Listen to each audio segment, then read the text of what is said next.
Assalamualaikum warahmatullahi wabarakatuh. Alhamdulillahirabbil alamin wassalatu wassalamu ala asyrafil anbiya'i wal mursalin sayyidina Muhammadin wa ala alihi wa sahbihi ajma'in. Subhanaka la ilma lana illa ma 'allamtana innaka antal alimul hakim wa la haula wa la quwwata illa billahil aliyyil azim. Qala rabbi shrah li sadri wa yassir li amri wahlul 'uqdatam min lisani yafqahu qawli. Qala Allah Ta'ala fi kitabil aziz, a'udzu billahi minasyaitonir rajim, khatamallahu ala qulubihim wa ala sam'ihim wa ala absarihim ghashawah wa lahum azabun azim. Sadaqallahul azim. Allah telah mengunci mati, hati dan pendengaran mereka dan penglihatan mereka ditutup bagi mereka azab yang sangat pedih dan azab yang sangat dahsyat. Sepotong hadis tuan-tuan yang kita dengar daripada kecil-kecil dulu kita dah dengar hadis ini. Ala wa inna fil jasadi mudghah idza salahat salahal jasadu kulluh wa idza fasadat fasadal jasadu kulluh ala wahyal qalb. Tuan-tuan dan puan, pada diri manusia ni ketahuilah pada diri manusia ni ada seketul hati. Kalau baik hati itu, baiklah jasad itu. Baiklah badan itu. Baiklah body itu. Kalau buruk hati itu, kalau hati itu tak bagus, kalau hati itu tidak baik, kalau hati itu busuk, maka busuklah jasad itu, maka buruklah jasad itu. Apa dia? Ketahuilah, dia ialah hati. So, saudara, para penonton yang hormati sekalian, alhamdulillah kita dapat bersiaran. Malam ini untuk pengetahuan para panelis, malam ini ialah malam, tak silap saya dah beritahu oleh staf saya, malam yang ke-170. Salam merdeka kepada teman-teman, salam merdeka kepada seluruh rakyat Malaysia. Daripada Sabah, Sarawak, Perlis sampai ke Johor, tuan-tuan, kita ucapkan selamat menyambut hari ke-63, tahun ke-63 kemerdekaan kita. Mudah-mudahan Allah memberikan rahmat dan rahimnya, perlahan-lahan kita jelas, kita akan pergi kepada sebuah negara yang disebut dalam Al-Quran, baldatun tayyibatun wa rabbun ghafur. Itulah yang diharapkan. Program ini pun tuan-tuan dan puan adalah merupakan sisipan-sisipan untuk membantu terbentuknya sebuah negara, sebuah negeri yang aman damai, Tuhan Maha Pengampun. Yang di atasnya diampun, yang di tengahnya diampun, yang di bawahnya diampun, yang di bawah lagi di bawah pun diampun oleh Allah Subhanahu Wa Taala. Para penonton yang berhormat sekalian, malam ini kita membincangkan satu tajuk. Satu tajuk yang saya rasa semua orang patutnya berminat dengan tajuk ini. Yang dah kahwin berminat, yang dah kahwin 10 tahun berminat, yang dah kahwin 20 tahun yang berminat, macam saya dah kahwin 40 tahun pun saya sepatutnya berminat. Takut-takut bila kami dipisahkan kali terakhir dan pisah selama-lamanya, saya tidak dapat mempraktikkan apa yang dikendaki oleh tajuk pada malam ini. Apa dia tajuk malam ini, tuan-tuan? Santuni hati pasangan anda. Santuni hati pasangan anda. Isteri ada hati, suami ada hati. Malam ni kita nak limitkan suami isteri saja, suami isteri saja supaya perbincangan kita itu terjurus kepada suami, suami jaga hati isteri, isteri jaga hati suami, dan kita tengok insya-Allah daripada ahli-ahli panel, tuan-tuan dan puan. Ahli panel yang pertama, tuan-tuan dan puan, yang saya namakan sebagai ahli panel yang pertama, yang berbahagia Profesor Dr. Nur Azniza Ishak daripada UUM, tuan-tuan dan puan, Universiti Utara Malaysia, daripada School of Applied Psychology atau psikologi gunaan, psikologi gunaan, dan mengkhusus dalam bidang keluarga, kaunseling dan keluarga. Masya Allah, tuan-tuan. Dan saya ucapkan terima kasih, sangat terima kasih. Pertama kali saya bercakap dalam telefon, pertama kali saya mendengar suaranya, pertama sekali saya menjemput untuk menjadi ahli panel pada malam ini, macam tak ada ragu-ragu menerimanya. Inilah tuan-tuan yang saya hormati, seorang cendekiawan, seorang ilmuwan, seorang agamawan yang seronok, tuan-tuan, kita dekati mereka. Kerana hati mereka, tangan mereka, jiwa mereka terbuka untuk memberi contribution untuk kebaikan umat Muhammad sallallahu alaihi wasallam. Yang kedua, tuan-tuan, yang kedua ialah Ustaz Muhammad Nazri Abbas. Ini pun saya baru bercakap petang tadi tuan-tuan. Petang tadi baru bercakap, petang tadi dia kata dia dah kenal lama saya. Tapi maklumlah tuan-tuan, beza umur agak jauh tuan-tuan. Dia macam anak saya lah tuan-tuan dan puan. Tak salah saya umurnya dalam berapa? Dalam 40-an begitu tuan-tuan dan puan. Jadi maknanya tuan-tuan, dia kata dia dah kenal saya, dah biasa dengan saya. Tapi saya minta maaf oleh kerana mungkin terlalu ramai orang, manusia, kita tak dapat mengenal pasti. Tapi apapun, Ustaz Nazri, Muhammad Nazri Abbas, tuan-tuan dan puan akan menjadi pembicara yang kedua pada malam ini insya-Allah. Dan yang ketiga, kali yang kedua tuan-tuan, yang nombor 1, nombor 2 tadi kali pertama muncul ni. Yang ketiga ni tuan-tuan, yang dikasihi Saidatul Sariyah binti Sainawan, tuan-tuan dan puan, seorang kaunselor di College Community di Jasin, Melaka di sana. Alhamdulillah paparan yang pertama tu sangat-sangat meyakinkan dan sangat saya suka tuan-tuan dan puan cara beliau memberikan input atau pendapat bila ditanyakan soalan-soalan pada masa itu tuan-tuan dan puan insya-Allah. Jadi sampai mengambil banyak masa lagi, dengan ini saya menjemput yang berbahagia Profesor Dr. Azniza Ishak tuan-tuan untuk memulakan program ini. Kalau misalnya tajuknya Santuni Hati Pasangan Anda, apakah mukadimah yang terbaik untuk kita mengedepankan tajuk ini, Profesor? Sila, Profesor. Bismillahirrahmanirrahim. Alhamdulillahirabbil alamin wassalatu wassalamu ala asyrafil anbiya'i wal mursalin wa ala alihi washabihi ajmain. Alhamdulillah, setinggi-tinggi kesyukuran dipanjatkan kepada Allah Subhanahu wa taala kerana izin dan limpah kurnianya. Saya pun tak sangka lah malam ni saya nak jumpa dengan Datuk yang bagi saya idola saya sejak daripada dulu sebab kepitahan bercakap dan sebagainya. Dan malam ni rupanya saya bersama-sama dengan Datuk. Terima kasih saya ucapkan dengan sedikit perkara yang mungkin kita boleh share bersama-sama, sedikit ilmu yang ada pada saya mungkin boleh kita sama-sama sembang-sembang malam ini ya. Jadi bila dikatakan perkataan santuni, orang sekarang sangat suka gunakan perkataan santuni dan sebagainya. Sebelum ni kita dengar sopan santun, perlu dalam keadaan santun dan sebagainya. Tapi sekarang ni digunakan santuni. Santuni itu seolah-olah ayat yang cuba diletakkan untuk menunjukkan betapa caringnya manusia tersebut. Tapi kalau dalam aspek psikologi sebenarnya santuni itu dia diletakkan dalam perkataan sympathize ataupun simpati. Simpati itu ayat yang paling mudah yang dalam masyarakat boleh faham, boleh tahu, boleh dengar dan sebagainya. Kita kata perkataan kesian. Kadang-kadang kalau kata suami balik rumah dia tengok isteri dia kerja macam-macam duk buat dan sebagainya, dia kata kesian tu. Kesian sangat, kesian soal isteri dan sebagainya. Tapi kesian tu sampai atau tidak? Jadi itu yang bagi saya kita nak kena cuba bincangkan supaya perkataan santuni itu maksud dia digunakan ataupun dilakukan dalam bentuk perkataan, niat perkataan dan juga perbuatan. Jadi santuni apa yang dikatakan sebagai simpati ataupun sympathize tadi perlu dikaitkan dengan tanggungjawab.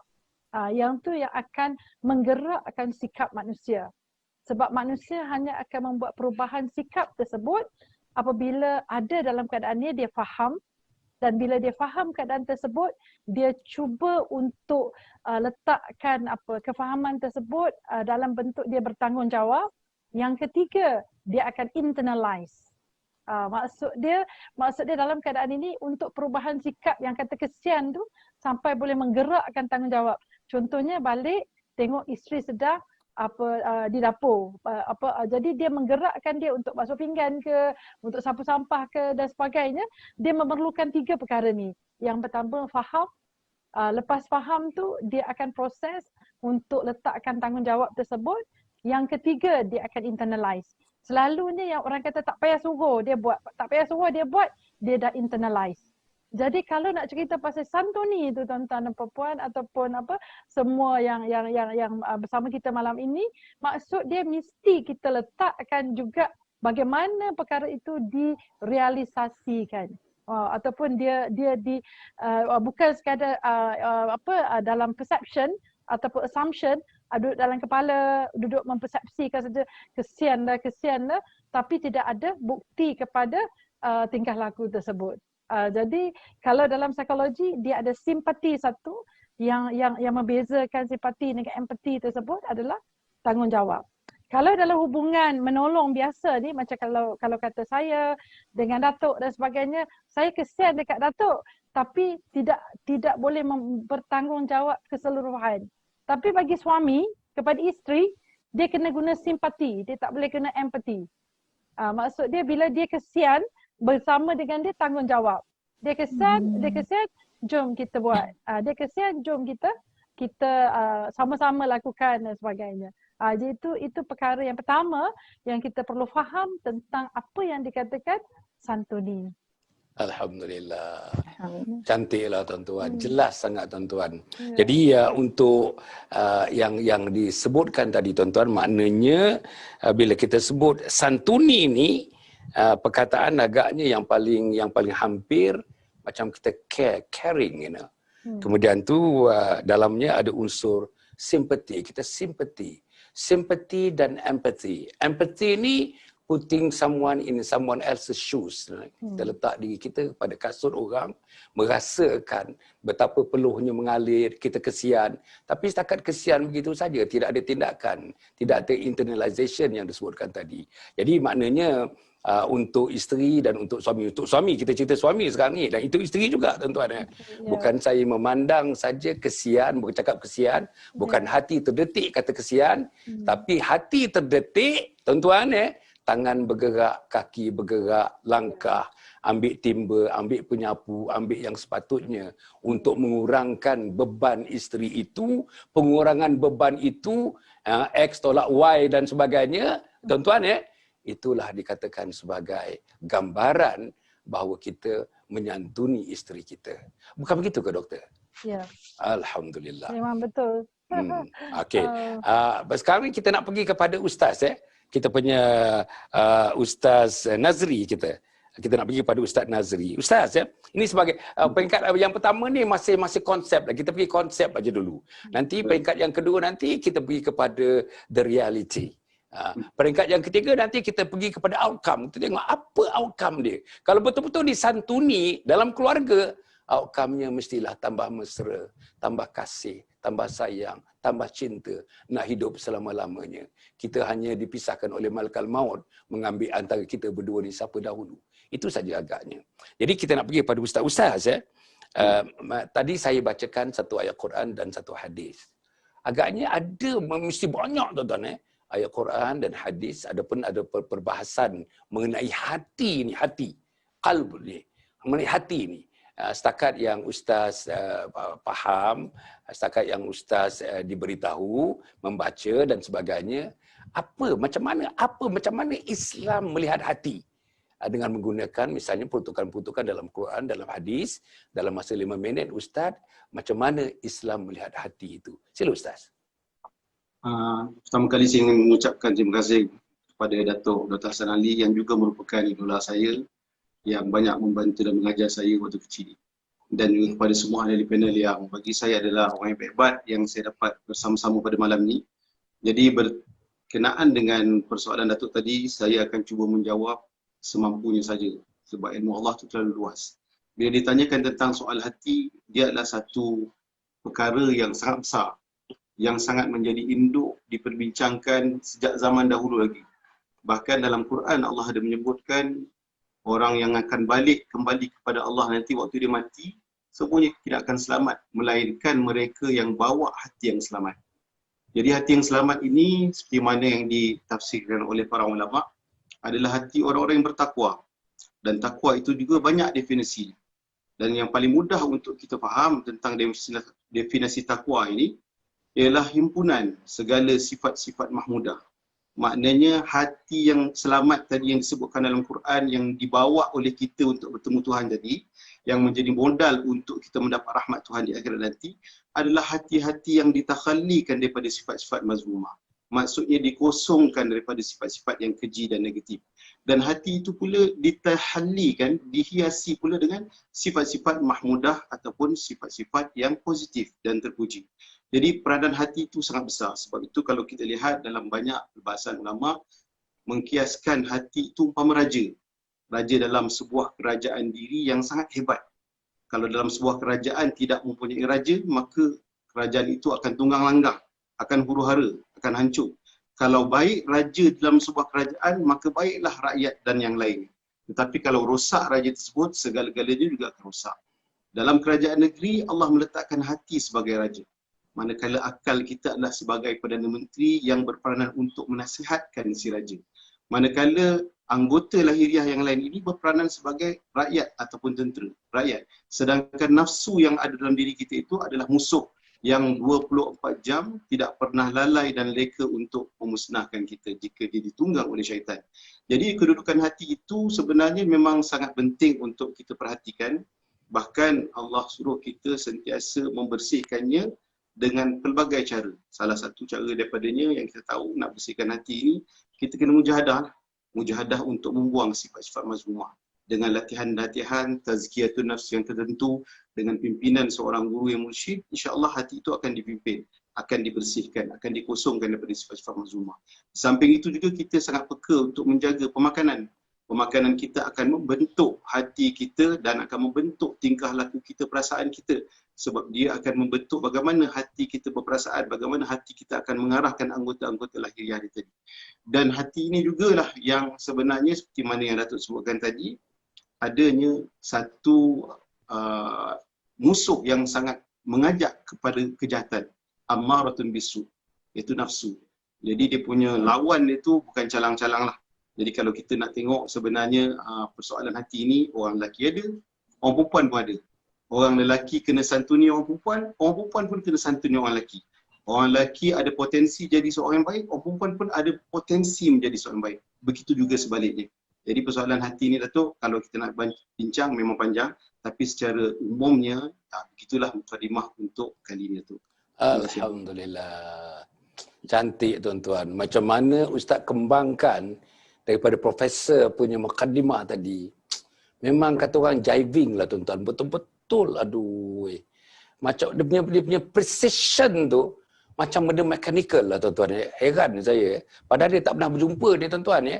Seorang di Perlis, seorang lagi di Selayang Di mana Ustaz? Ustaz di Selayang. Batu Cave Datuk. Batu Cave dekat Selayang, sebelah Selayang Batu Cave. Jauh tu. Sintuk dengan Kedah. Batu Cave. Kedah Sintuk dengan, saya dah pernah pergi Sintuk tu 2-3 kali juga Sintuk dengan Batu Cave ni jauh. Tapi macam mana dapat tadi dia punya gandingan tu ya. Cantik lah, pada saya cantik betul ya. Okey, apa yang disebut tuan-tuan dan puan ya, hati ni perkara yang besar dibincangkan dalam Quran, dalam hadis. Nabi Muhammad sallallahu alaihi wasallam terlalu banyak hadis mengenai hati ini. Dan disebut juga tuan-tuan dan puan ya, hati sebagai raja. Cantik ni. Ini dia punya analogi ni, hati sebagai raja, akal sebagai Perdana Menteri, anggota-anggota ni kaki, tangan, semua jari semua sebagai rakyat, dan tengah-tengah tu ada nafsu pula tuan-tuan. Nafsu musuh, yang nafsu itu tuan-tuan, raja nafsu itu ialah iblis dan syaitan tuan-tuan dan puan. Sebab itu disebutkan Ustaz tadi nak bersihkan hati, mujahadah, tazkiyatun nafs, namanya membersihkan hati, lepas tu pemakanan, lepas tu dia kata yang eloknya tadi tuan-tuan, kalau kita nak bincang dia katanya, tak boleh bincang hanya macam orang laki-laki saja yang perlu menyantuni, tapi dia kata a mutuality, mutual kan orang perempuan pun ada hati, orang lelaki pun ada hati. Dalam konteks kita berbincang ni, maknanya saling menyantuni di antara kita. Isteri menyantuni suami, suami menyantuni isteri. Agaknya begitulah lebih kurang Ustaz. Untuk kepahaman teman-teman ribuan yang menyaksikan program ini, insya-Allah. Saya nak pergi kepada kita punya ahli panel yang paling muda, tuan-tuan ya, dalam majlis ini, insya-Allah ya. Daripada Saidatul ya. Kalau kita tengok dia punya tadi yang doktor dengan ustaz tadi telah memberikan dia punya pengenalan dan juga ulasannya tadi. Dari segi doktor lah ya. Dari segi Saidatul ya. dalam pengalaman sebagai kaunselor ya, okey. Dan telah kita tahu apa hati itu. Hati itu ada dua, sifat mazmumah pun di situ, sifat mahmudah pun di situ. Tapi dalam kaunseling yang saya Datul buat ya, macam mana orang datang berjumpa, orang datang memberitahu masalah dia, student datang bagi tahu masalah dia, staff datang bagi tahu masalah dia, kokok orang kampung pun tahu pasal saya Datul ni kaunselor, orang kampung pun datang untuk mendapatkan sikit-sikit pandangan mengenai masalah yang dia hadapi. Dan daripada masalah-masalah itu, adakah ada tak masalah itu di luar daripada cakupan hati ni tadi ni? Sila saya Datul. Bismillahirrahmanirrahim. Assalamualaikum warahmatullahi wabarakatuh. Terima kasih Datuk, Prof dan juga Ustaz. Tadi saya dengar ulasan daripada Prof, rasa macam saya sebenarnya baru habis kelas kursus family counselling. Jadi macam bila dengar tu macam revision pula kan. Bila dicampur dengan Ustaz rasa macam ya Allah, kecilnya saya ni kan dah lah baru beberapa tahun je kahwin. Jadi tak apalah, kita sama-sama dekat sini platformnya untuk kongsi ilmu. So kalau tadi Ustaz bercerita tentang hati, saya kira sebenarnya cerita tentang menyantuni pasangan ni, kalau kita tengok tajuk saja orang mesti ingat suami yang perlu santuni isteri. Sebab kata Ustaz tadi, dalam cerita ini isteri juga perlu menyantuni suami kerana masing-masing ada perasaan yang suami ada perasaan, isteri pun ada perasaan. Dan saya rasa selain daripada hati sebenarnya, kalau nak ceritakan pun ia juga berkait rapat dengan hati, dan kes-kes yang biasanya tentang santuni suami atau santuni isteri ni ia berkaitan dengan external factor jugalah, keadaan di sekeliling juga. Contohnya bila mana hati isteri memang strong untuk santuni suami, tiba-tiba bila dia dengar pula perkongsian daripada rakan-rakan ni, rasa macam betul ke, macam tak betul je dia buat macam tu kan. Kau rasa patut ke buat macam tu. Jadi hati manusia kan berbolak-balik. Jadi si isteri tu mungkin rasa apa yang hati dia kuat menyatakan, walaupun dah ada kira peraturan kan kena patuhi suami, tetapi disebabkan keadaan-keadaan external factor ni lah yang menjadikan hati isteri tu rasa macam tak betul pula dia buat apa kan. Dan suami pun macam tu juga. Saya kira external factor selain daripada hati yang kuat, external factor dan di mana dia bergaul, circle dia, itu yang sangat-sangat mempengaruhi kita untuk kita nak menyantuni pasangan ni sendiri. Itu saja daripada saya. Alhamdulillah, masya-Allah. Maknanya dari segi yalah semuanya ada berkaitan dengan hati, tetapi saya Datuk telah membagikan ada external factor, ada internal factor. Ada yang extrinsic, ada yang intrinsic.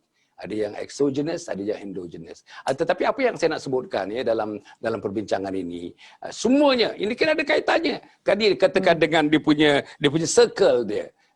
Kalau circle dia orang baik-baik, biasanya hatinya pun berkaitan dengan yang baik-baik itu. Betul. Kalau sertanya kaki minum, maka sikit tak banyak dia pun ada minum-minuman juga. Kalau circle-nya kaki rokok, katakanlah apa pun, naiklah harga rokok. Harga rokok sekarang dah mahal. Tapi tuan-tuan dan puan, orang masih berokok. Dan statistik menunjukkan penghisap rokok di kalangan anak muda, tuan-tuan, keep on rising. Meningkat. Setengah-setengah yang saya baca peningkatan sampai 17 ke 20% peningkatan anak-anak muda yang merokok. Despite tuan-tuan dan puan sudah diharam seluruhnya. Fatwa rokok adalah haram. Vape pun setengah fatwa mengatakan haram. Tapi apa yang saya nak sebutkan tuan-tuan dan puan ya, dalam hal ini yang disebut oleh saya Datul tadi, cantiklah. Maknanya kita tadi saya Datul pun setuju dengan Ustaz. Maknanya dia mutual, ada element of mutuality. Maknanya isteri pun perlu menyantuni, suami pun perlu menyantuni. Jadi kalau misalnya dua-dua saling santun menyantun, saya rasa cantiklah. Tapi kalau sebelah aja, asyik suami aja menyantuni, isteri menerima saja, dan suami memberi saja, ada masanya suami pun menerima dan memberi. Ada masanya isteri pun memberi dan menerima. Jadi barulah cantik agaknya rumah tangga. Saya nak pergi balik kepada Profesor. Profesor, kalau kita tengok tadi perbincangan, Alhamdulillah itu dah pusingan pertama. Pusingan yang kedua ni kita nak tengok dari segi realiti lah. Ini cerita rumah tangga. Profesor adalah pakar dalam bidang marriages ni, dalam bidang perkahwinan dan sebagainya. Dah banyak buat research tentang itu.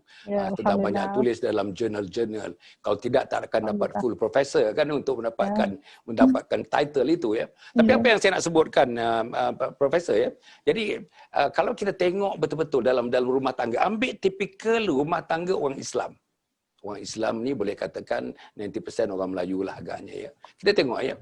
Soal santun menyantun ni, kita tengok ni, adakah memang diajar oleh mak dan ayah? Ataupun tiruan-tiruan aja, mak buat, kita buat, bapak buat, kita buat. Bapak tak buat, kita tak buat, mak tak buat, kita tak buat. Okey, sekarang ni kita pergi ke tadika, kita pergi ke taska, kita pergi tadika, pergi sekolah rendah, pergi sekolah menengah. Di mana letaknya? Mathematics, di mana letaknya santunan? Fizik, di mana letaknya santunan? Geografi, di mana letaknya santunan? Tuan-tuan, history, di mana letaknya santunan? Pokok santunan tu dalam mata pelajaran agama, adab namanya, itu pun diajar berapa minit saja dalam seminggu. Jadi doktor sebagai orang pendidik pun agaknya macam mana kedudukan santunan ni sebagai satu subjek yang sangat penting sebenarnya. Macam mana kedudukan subjek ni dalam sistem kita ya. Sama ada sistem masyarakat, sistem budaya dan sistem pendidikan kita. Sila doktor. Okey, baik. Terima kasih Datuk.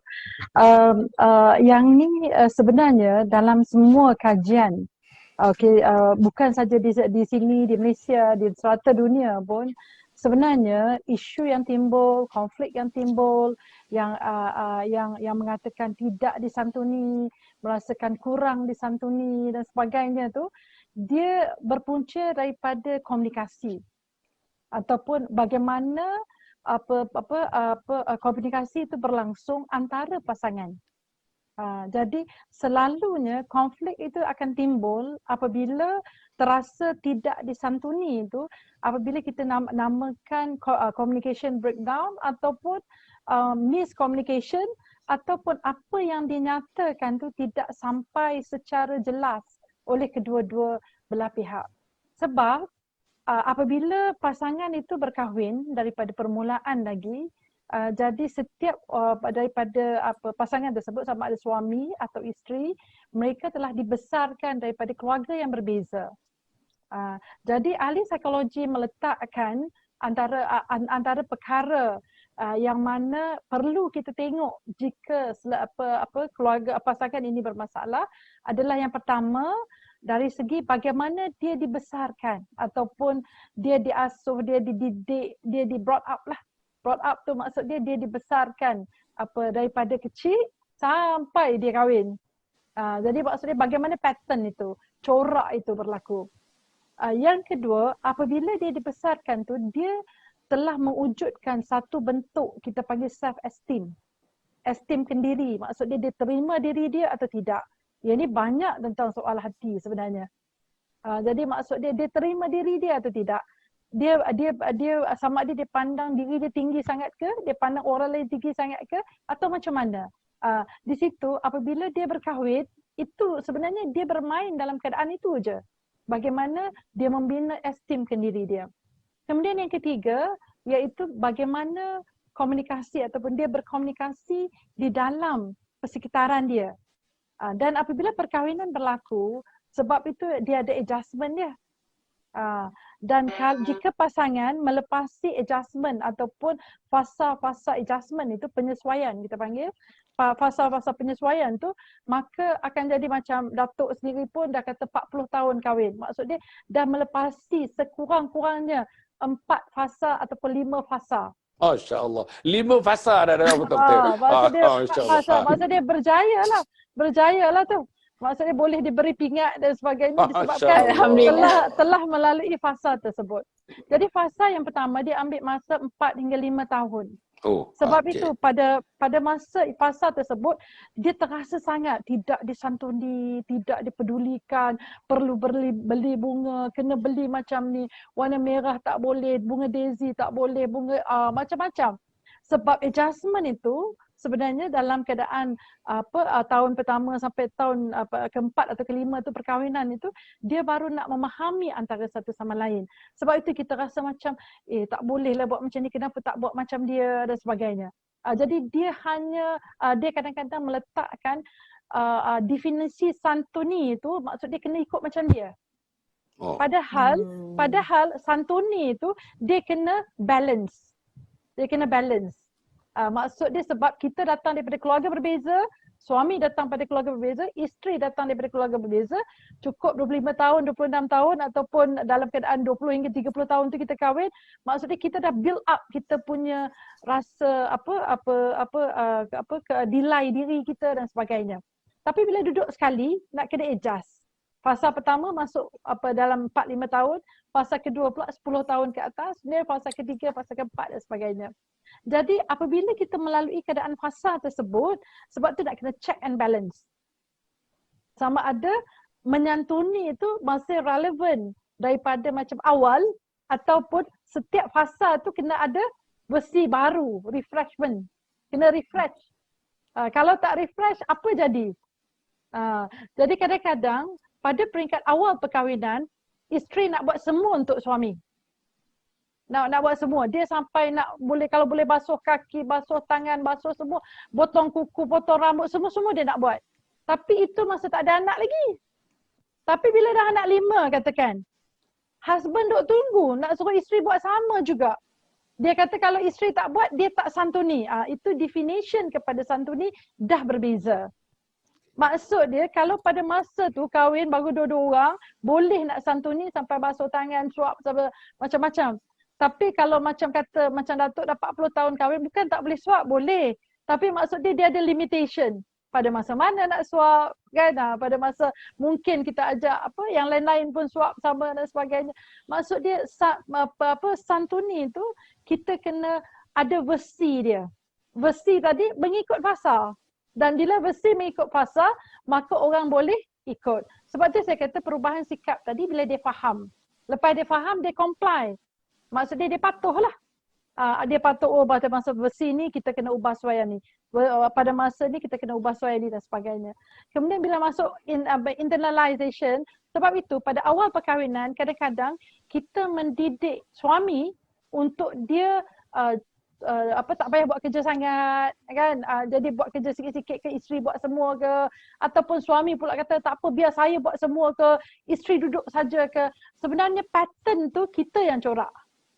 Apabila kita mencorakkan keadaan tersebut dan kita sendiri akan rasa letih, lelah, tak larat apabila berlaku adjustment ataupun perubahan tersebut. Jadi sebab dia ada personality lelaki dan perempuan yang berbeza. Orang lelaki dia akan ikut schedule tersebut dan dia boleh menurut prosedur tersebut. Maksud dia sebab itu, dia kalau bagi dia isteri yang masak. So dia akan duduk kalau 5 tahun kahwin, 10 tahun kahwin, isteri masak. Jadi dia tak akan datang untuk kacau kalau tidak dibenarkan. Jadi kita jangan marah dia sebab itu dia punya fitrah. Maksud dia punya fitrah itu, kelebihan dia adalah lebih fokus kepada perkara yang besar, lebih fokus kepada perkara yang logik, lebih fokus kepada perkara yang kalau nak buat sesuatu dia kena ada dia kena ada macam sort of appointment. Kena cakap dulu, abang boleh tak tolong ya masak balik nanti. Jadi maksud dia dalam keadaan itu dia dah adjust siap, cakap siap. So di situ dia akan tune up dia punya kognitif. So dalam keadaan itu dia akan tolong. Tapi kita orang perempuan kadang-kadang saya kata kita sebab saya pun perempuan.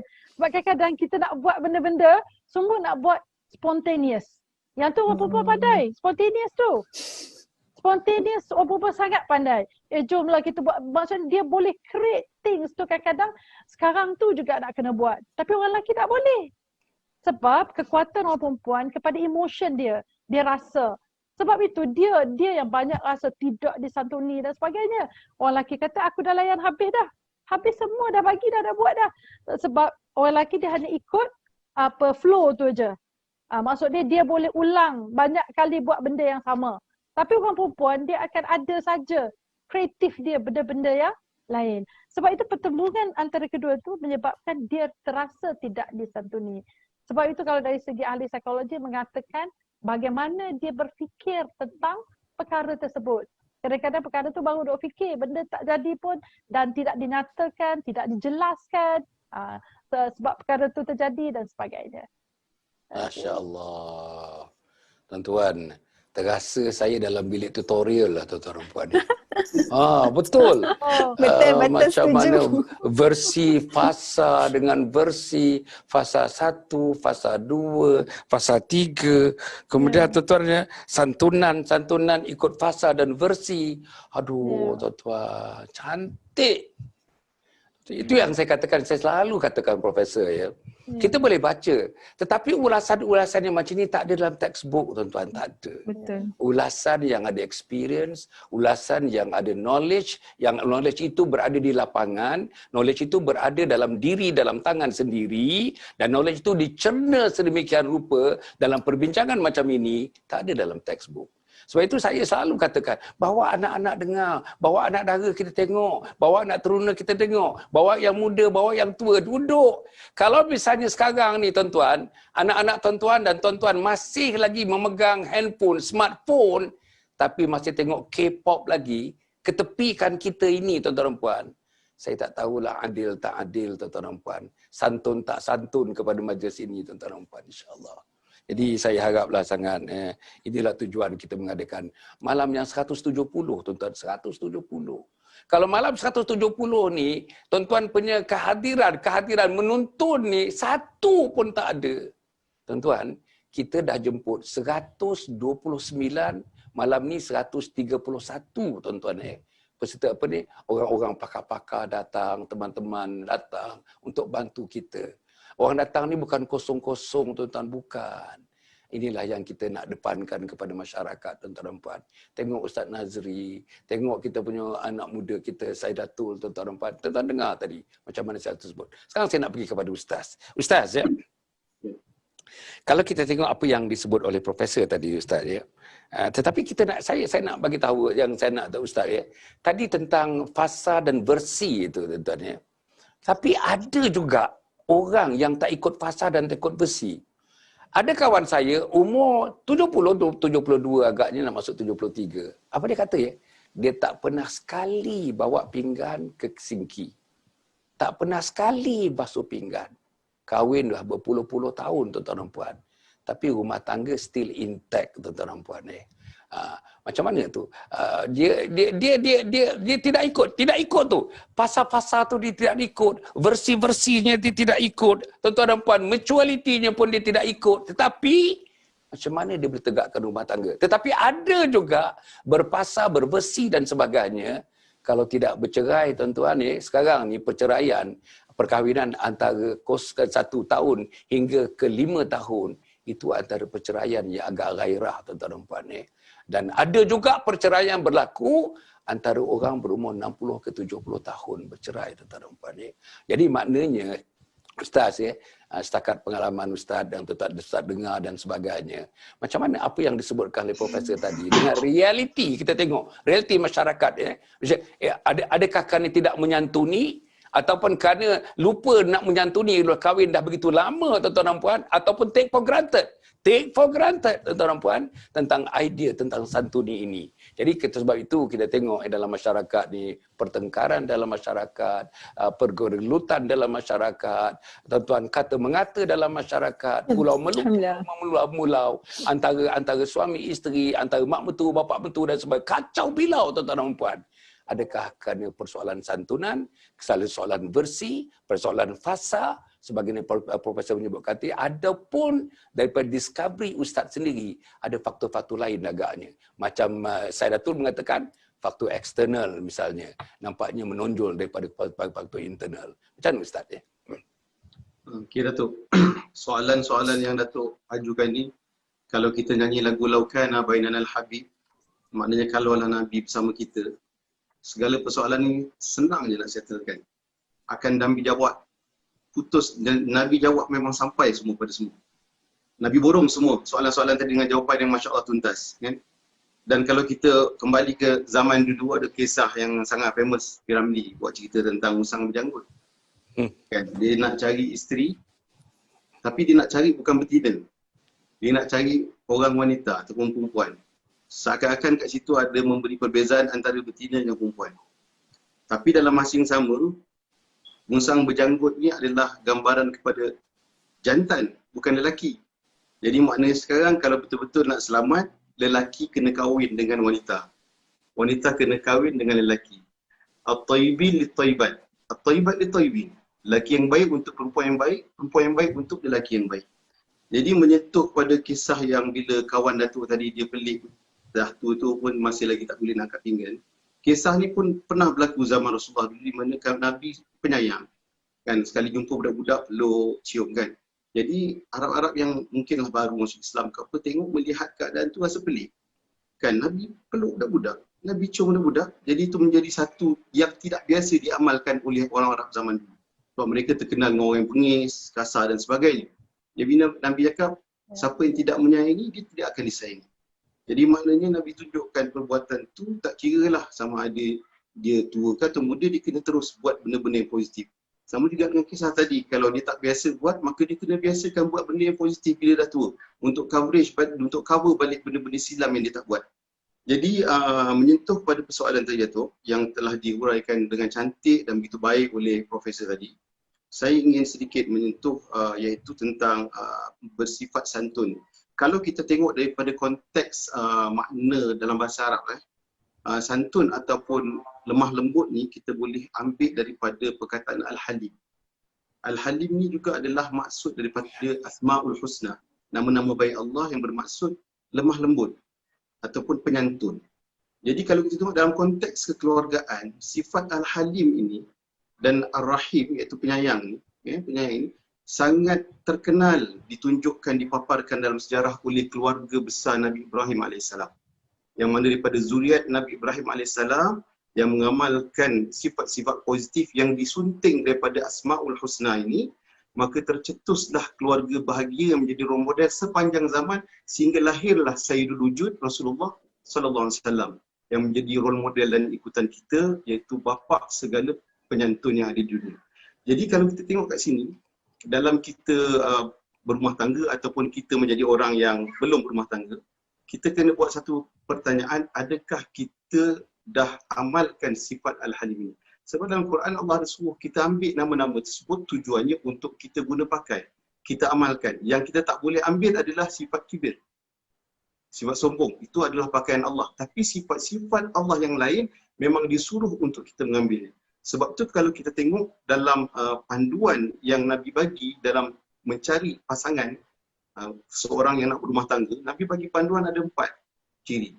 Pilihlah sama ada dia punya kecantikan dia ke, keturunan dia, harta dia, dan di akhir sekali Nabi sebut agama. Tetapi walaupun itu terletak di angka yang keempat, tidak bermakna dia tidak ada prioriti atau keutamaan. Bahkan yang keempat itulah menunjukkan siapa yang pilih dia punya pasangan kerana agama, maka akan selamatlah dunia dan akhirat. Jadi persoalannya, bila seorang yang ada agama ini, dia nak berkahwin, tentu dia dah buat persiapan. Mungkin orang dulu macam zaman-zaman Datuk yang berjaya kekalkan kebahagiaan rumah tangga dalam satu tempoh yang sangat panjang, 40 tahun, mungkin lebih kurang umur saya juga, tentu ada rahsia macam mana boleh kekal begitu.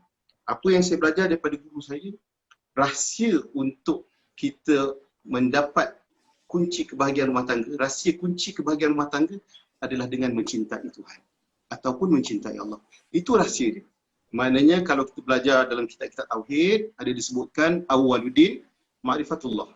Awal-awal agama itu mengenal Allah. Maknanya kalau daripada kecil, kita dah dididik, diasuh untuk mengenal Allah. Waktu dia membesar sebagai seorang budak kecil ataupun sebagai seorang remaja, pemuda dan akhirnya sebagai orang dewasa, dia akan tertanam dalam hati dia Allah, Allah, Allah. Dia akan cinta pada Allah. Seorang yang cinta pada Allah, dia akan memiliki banyak sifat-sifat Allah yang baik yang ada dalam diri dia, sama ada orang lelaki ataupun perempuan. Jadi adalah satu perkara yang mustahil kalau kita lihat orang tu dah penuh dalam diri dia dengan sifat-sifat mahmudah, dia akan tidak berlaku adil. Dia tidak akan berlaku penyantun. Mustahil. Pasti dia akan pamerkan melalui reaksi-reaksi fizikal dia, perkara-perkara ataupun sifat-sifat yang sangat indah untuk kita lihat. Perkara-perkara yang membuatkan hati kita sejuk dan tenteram untuk kita lihat. Dan kalau itu diamalkan dalam rumah tangga tadi akan jadi rumah tangga yang role model untuk kita tiru. Jadi persoalan dia sekarang, bila seorang dia tidak dapat menyantuni pasangannya, bagi saya adalah kerana tidak kembali kepada Tuhan. Maknanya waktu berkahwin dulu mungkinlah kita tak betulkan niat kita. Kenapa kita kahwin? Apa tujuan kita berkahwin? Jadi pasangan-pasangan pun mungkin berkahwin hasil daripada terpengaruh tengok cerita Hindustan. Jadi terangsang tengok cerita Hindustan, nak kahwin cepat sebab nak berguling kat train, naik Vespa dan sebagainya. Tetapi sepatutnya kita kena lihat bagaimana pasangan-pasangan til jannah ni, bahagia til jannah ni. Bila kita sebut bahagia, semoga bahagia til jannah. Bahagia til jannah ni kalau tengok orang terdahulu itu para sahabat, ridwanullah alaihim, para kasih-kasih Allah. Macam mana cara hidup mereka? Jadi cara hidup mereka pada awalnya Rasulullah tanam dengan iman. Dibagi faham pada para sahabat, dikenalkan dengan Tuhan sehingga berutik rasa rindu, cinta, takut kepada Allah. Jadi kalau dah rindu, cinta, takut kepada Allah, bila dia nak kahwin, nak bernikah, dia akan ambil pasangan dia itu sebagai satu amanah yang patut dijunjung. Dijaga, di-appreciate sungguh-sungguh. Maka tidak akan berlaku perkara-perkara yang boleh menyebabkan rosaknya iman. Itu kalau kita menjadikan Tuhan sebagai cipta agung, dan insyaAllah itu akan menyebabkan rumah tangga kita berpanjangan bahagia. Jadi saya rasa tu itu dulu tu mungkin depan ni Puan Saidatul nak sambung. betul. Saya nak left group dah. Saya nak left group dah tu. Dah berangkat bendera putih tuan-tuan dan puan. Saya tengok, saya boleh baca, saya bukan ahli psikologi tapi saya boleh baca muka Saidatul ni. Orang yang terakhir yang akan mengangkat bendera putih tuan-tuan. Orang yang terakhir. Saya rasa di kelas pembahas yang pertama ialah Saidatul lah tuan-tuan dan puan orangnya. Okey, tuan-tuan dan puan yang mati sekalian, kita tengok tadi sebut sifat-sifat mahmudah. Saya sebutkan saja untuk para penonton, sifat mahmudah, sifat mazmumah. Antara sifat mahmudah, sifat yang baik-baik ini, dia kata khusyuk, infak, ikhlas, zuhud, tawakal, taqwa, wara, syukur, sabar, redha, taubat, pemurah, berakhlak, siddiq, istiqamah, amanah. Sementara sifat-sifat yang dipanggil mazmumah, sifat-sifat keji, sifat-sifat buruk, kufur, nifak, fasik, bid'ah, syirik, riak, dengki, ujub, sombong, bakhil, zalim, cinta kepada dunia, tamak, marah dan syahwat, takabur, pemarah, mengumpat, fitnah. Jadi tuan-tuan bila kita sebut-sebut sifat mazmumah, sifat mahmudah, tadi dikatakan saya boleh petik tadi apa yang Ustaz kata. Kalau diri kita ni diselubungi oleh sifat-sifat mahmudah, mustahil kita tidak boleh menjadi manusia penyantun. Kan? Tapi kalau misalnya diri kita ni diselubungi daripada atas sampai bawah sifat-sifat mazmumah, yang tempiling isteri pun itu, yang abuse isteri pun itu, yang tolak kerusi untuk isteri pun itu, yang benjol isteri pun itu, yang menghadap ke kadi dengan mata sebelah lebam pun itu. Tuan-tuan dan puan, saya dah tengok tuan-tuan macam mana sampai kepada peringkat hilang kesantunan ini, manusia menjadi haiwan, manusia bukan menjadi manusia, tuan-tuan. Ulaika kal an'am bal hum adall. Ulaika humul ghafilun. Mereka lebih hebat daripada binatang ternak. Lebih hina daripada binatang ternak. Kalau tidak ada elemen yang kita bincang malam ini, tuan, elemen kesantunan sebagaimana yang disebut diulas tadi oleh profesor dan juga ustaz. Saya nak pergi kepada Saidatul. Saidatul ya. Adalah tentang nak dapatkan simpati. Balik kepada profesor tadi. Simpati, empathy, hingga kita dapat melakukan sesuatu, make it realize. Ada realisasi, ada outcome, ada result. Dan ada orang, tuan-tuan dan puan, oleh kerana tengok isteri dia sihat. Dah sihat, tak boleh dibuat. Aku pun dah bawa satu orang pembantu rumah dekat dia. Cukuplah. Apa lagi?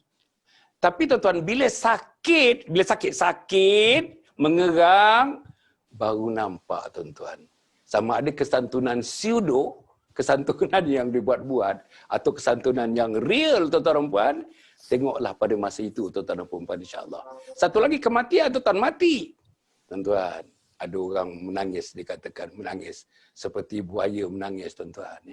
Dan ada yang menangis, betul-betul menangis. Oleh kerana kesantunan hidup dah 40 tahun bersama, tuan-tuan, dah tak nampak lagi mereka dapat dipisahkan oleh intimasi, kasih sayang, kecintaan yang dibaja, dipupuk sekian lamanya atas nama kesantunan itu. Jadi saya nak tanya Ustaz Datul, dalam bacaan, dalam realitinya, orang kadang-kadang kesantunannya walaupun dia tak timbul, tapi kesantunan ini timbul, diserlahkan apabila berlaku sesuatu kepada mana-mana pihak. Sama ada suami atau isteri, seperti sakit, seperti aksiden, seperti terjatuh, seperti berbagai-bagai lagi, tuan-tuan. Seperti dia, tuan-tuan, diketepikan oleh mak bapak dia dan sebagainya. Itu yang bukan jenis-jenis kecelakaan yang namanya aksiden dan sebagainya.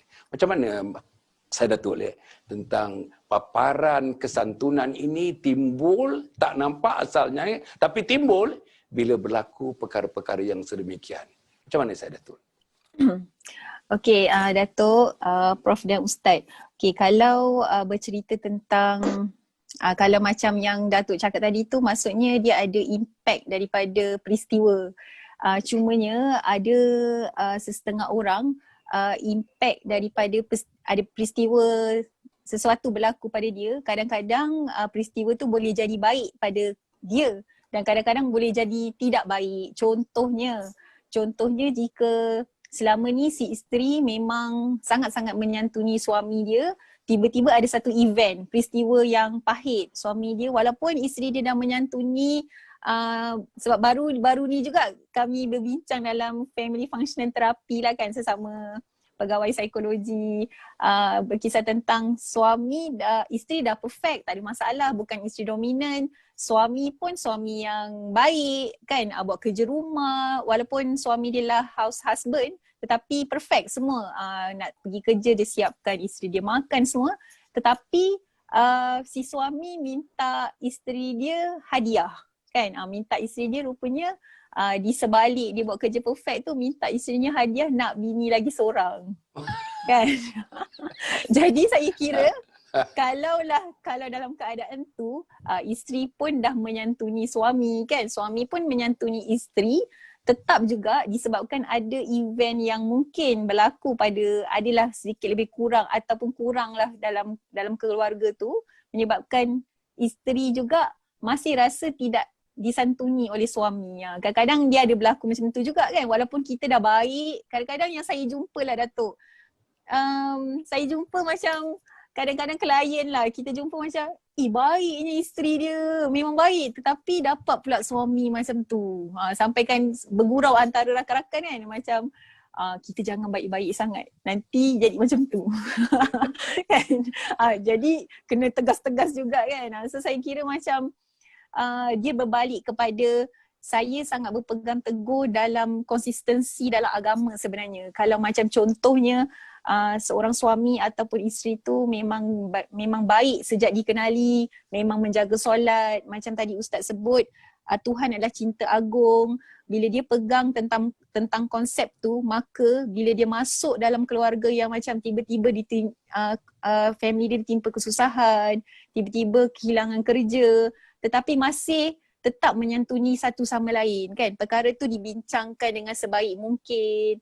Dua-dua masih memahami, tidak rasa nak salah menyalahkan. Saya kira kalau saya sendiri, saya tetap berpendapat bahawa agama ni lah yang sebenarnya membimbing manusia untuk kekal menyantuni.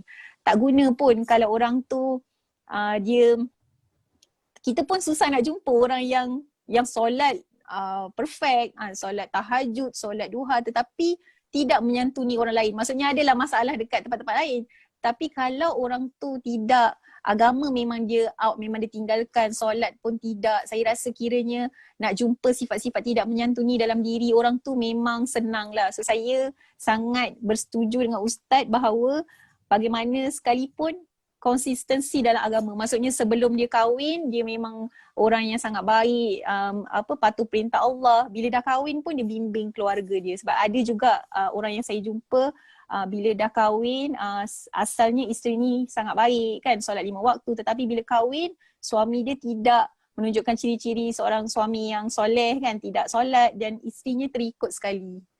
So macam saya kira macam kat sini memang sebenarnya memang agama lah yang paling penting kan dalam konsep santun menyantun ni. Sebab kita kalau agama Islam memang berbalik kepada Nabi lah kan. Kita apa-apa nak ikut Nabi kita kan. So kalau tak santun tu sifat siapa? Itulah yang saya rasa memang kalau ikutkan memang setuju dengan Ustaz Nazri. Memang dia ulas memang sebaik mungkin sampai saya pun terdiam macam tak apalah Ustaz Nazri dah cakap untuk saya.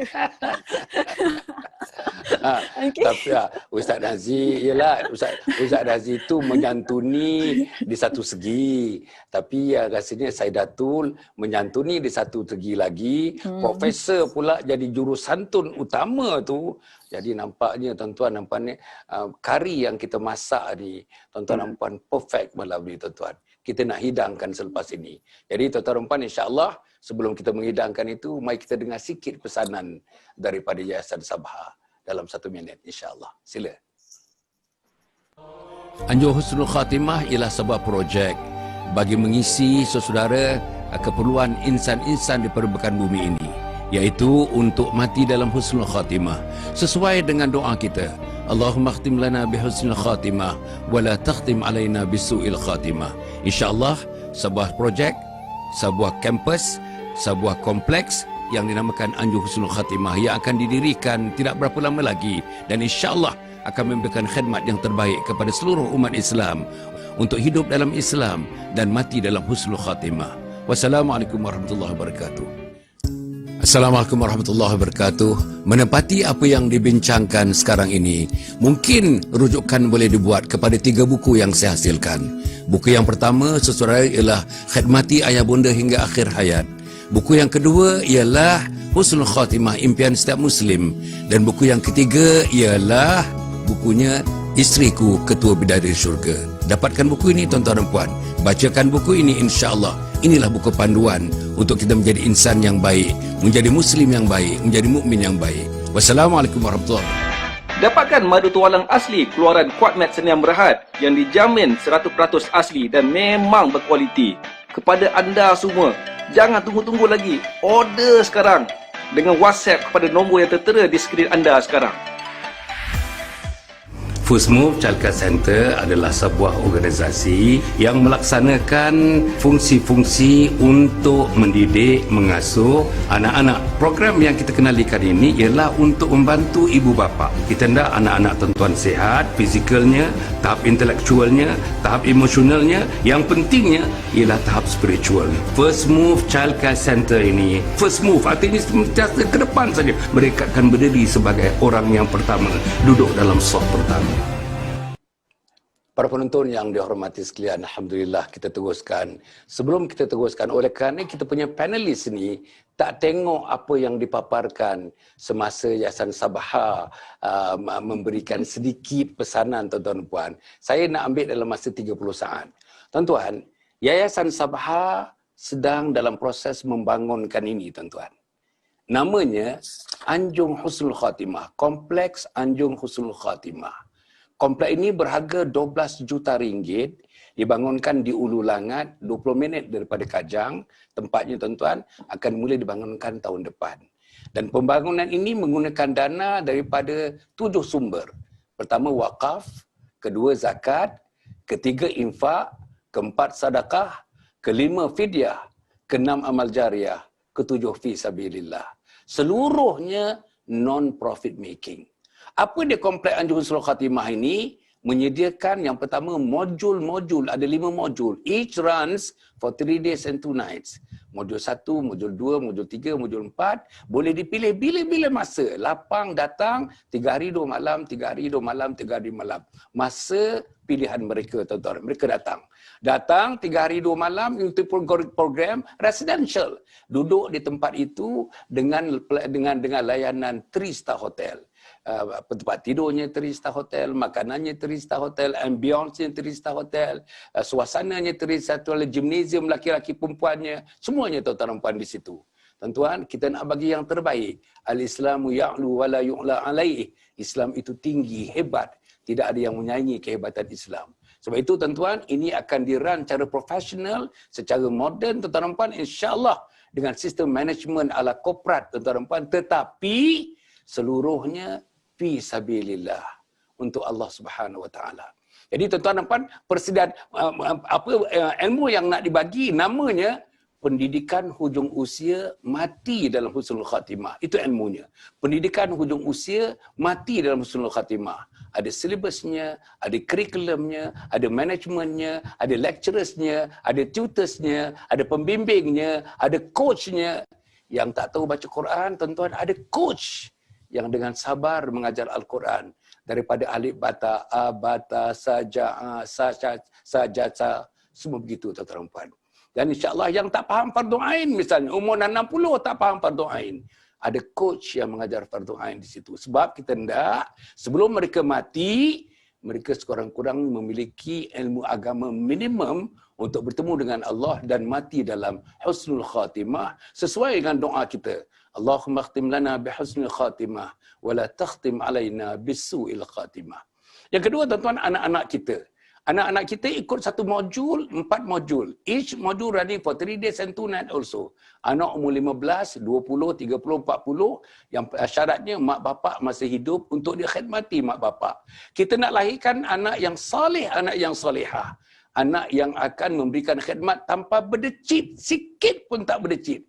Kasihnya, sayangnya, cintanya kepada ibu dan ayah selalu terdorong untuk mengkhidmati mereka tuan-tuan. Waktu mereka sihat, waktu ayah sakit, waktu ayah nazak, waktu ayah dalam sakratul maut, mak dalam sakratul maut, mereka khidmati. Dan mak terbujur, ayah terbujur majlis jenazah, yang memandikan anak-anak, yang mengkafankan anak-anak, yang menjadi imam salat jenazah, pastikan anak-anak kita yang menjadi imam salatkan jenazah, yang meletakkan keliang lahat anak-anak, yang menyendingkan kita menghadap kiblat anak-anak, yang mentalkinkan anak-anak, yang mendoakan anak-anak, dan yang menjaga harta tinggalan mak bapak termasuk wang ringgitnya supaya dijaga tidak satu sen pun dibelanjakan di luar daripada batasan syarak oleh anak yang salih, anak yang salihah.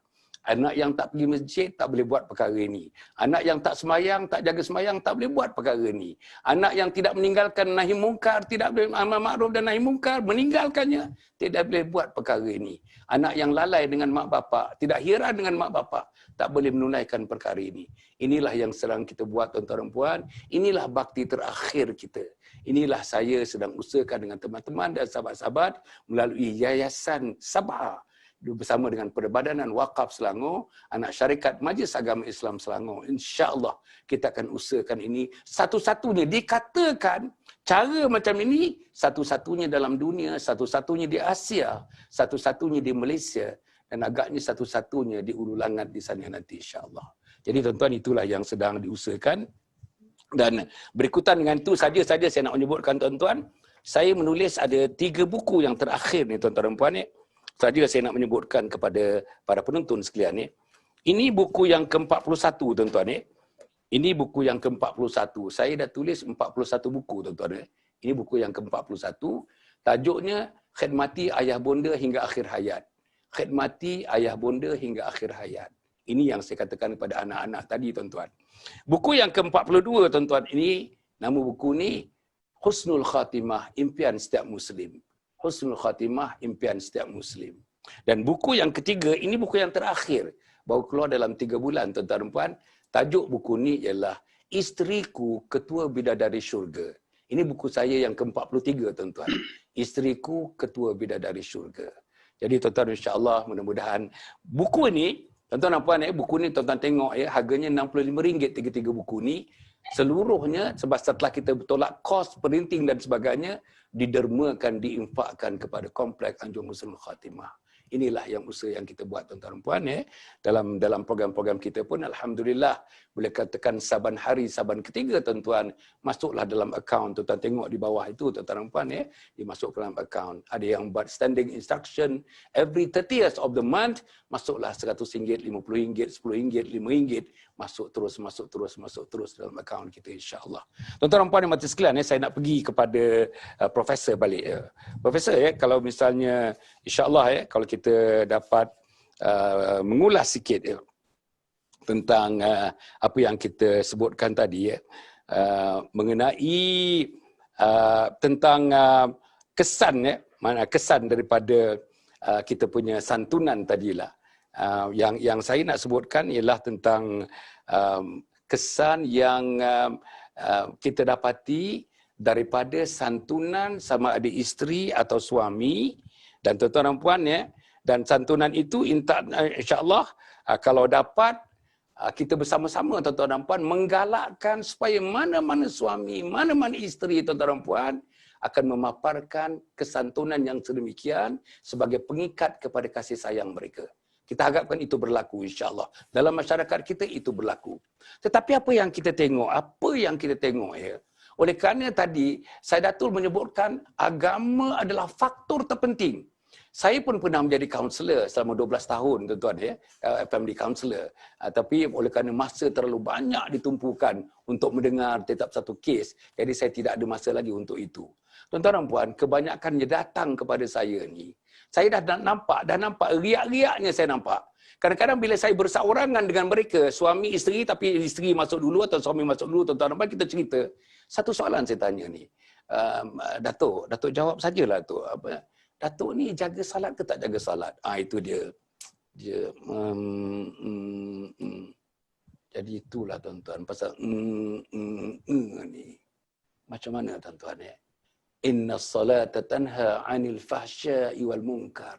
Salat itu mencegah berlakunya keji dan mungkar. Tak menyantuni mungkar.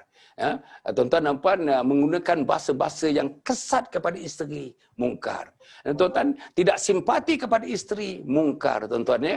Tidak menghargai isteri, mungkar tuan-tuan dan puan. Sebab itu tuan-tuan ya, faktor agama ni. Saya minta kalau misalnya dalam kajian doktor kan, doktor lebih lama lagi mengkajikan dia. Kita nak bagi tahu para penonton yang sedang mengikuti program ini ya, faktor agama sebab macam ni.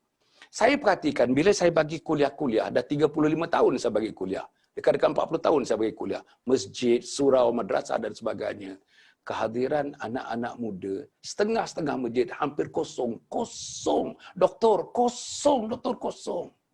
Kuliah subuh, kuliah maghrib. Katakanlah daripada 120 orang yang hadir. Nak cari anak muda 15 tahun sampai 20 tahun. Kosong, tuan-tuan, kosong.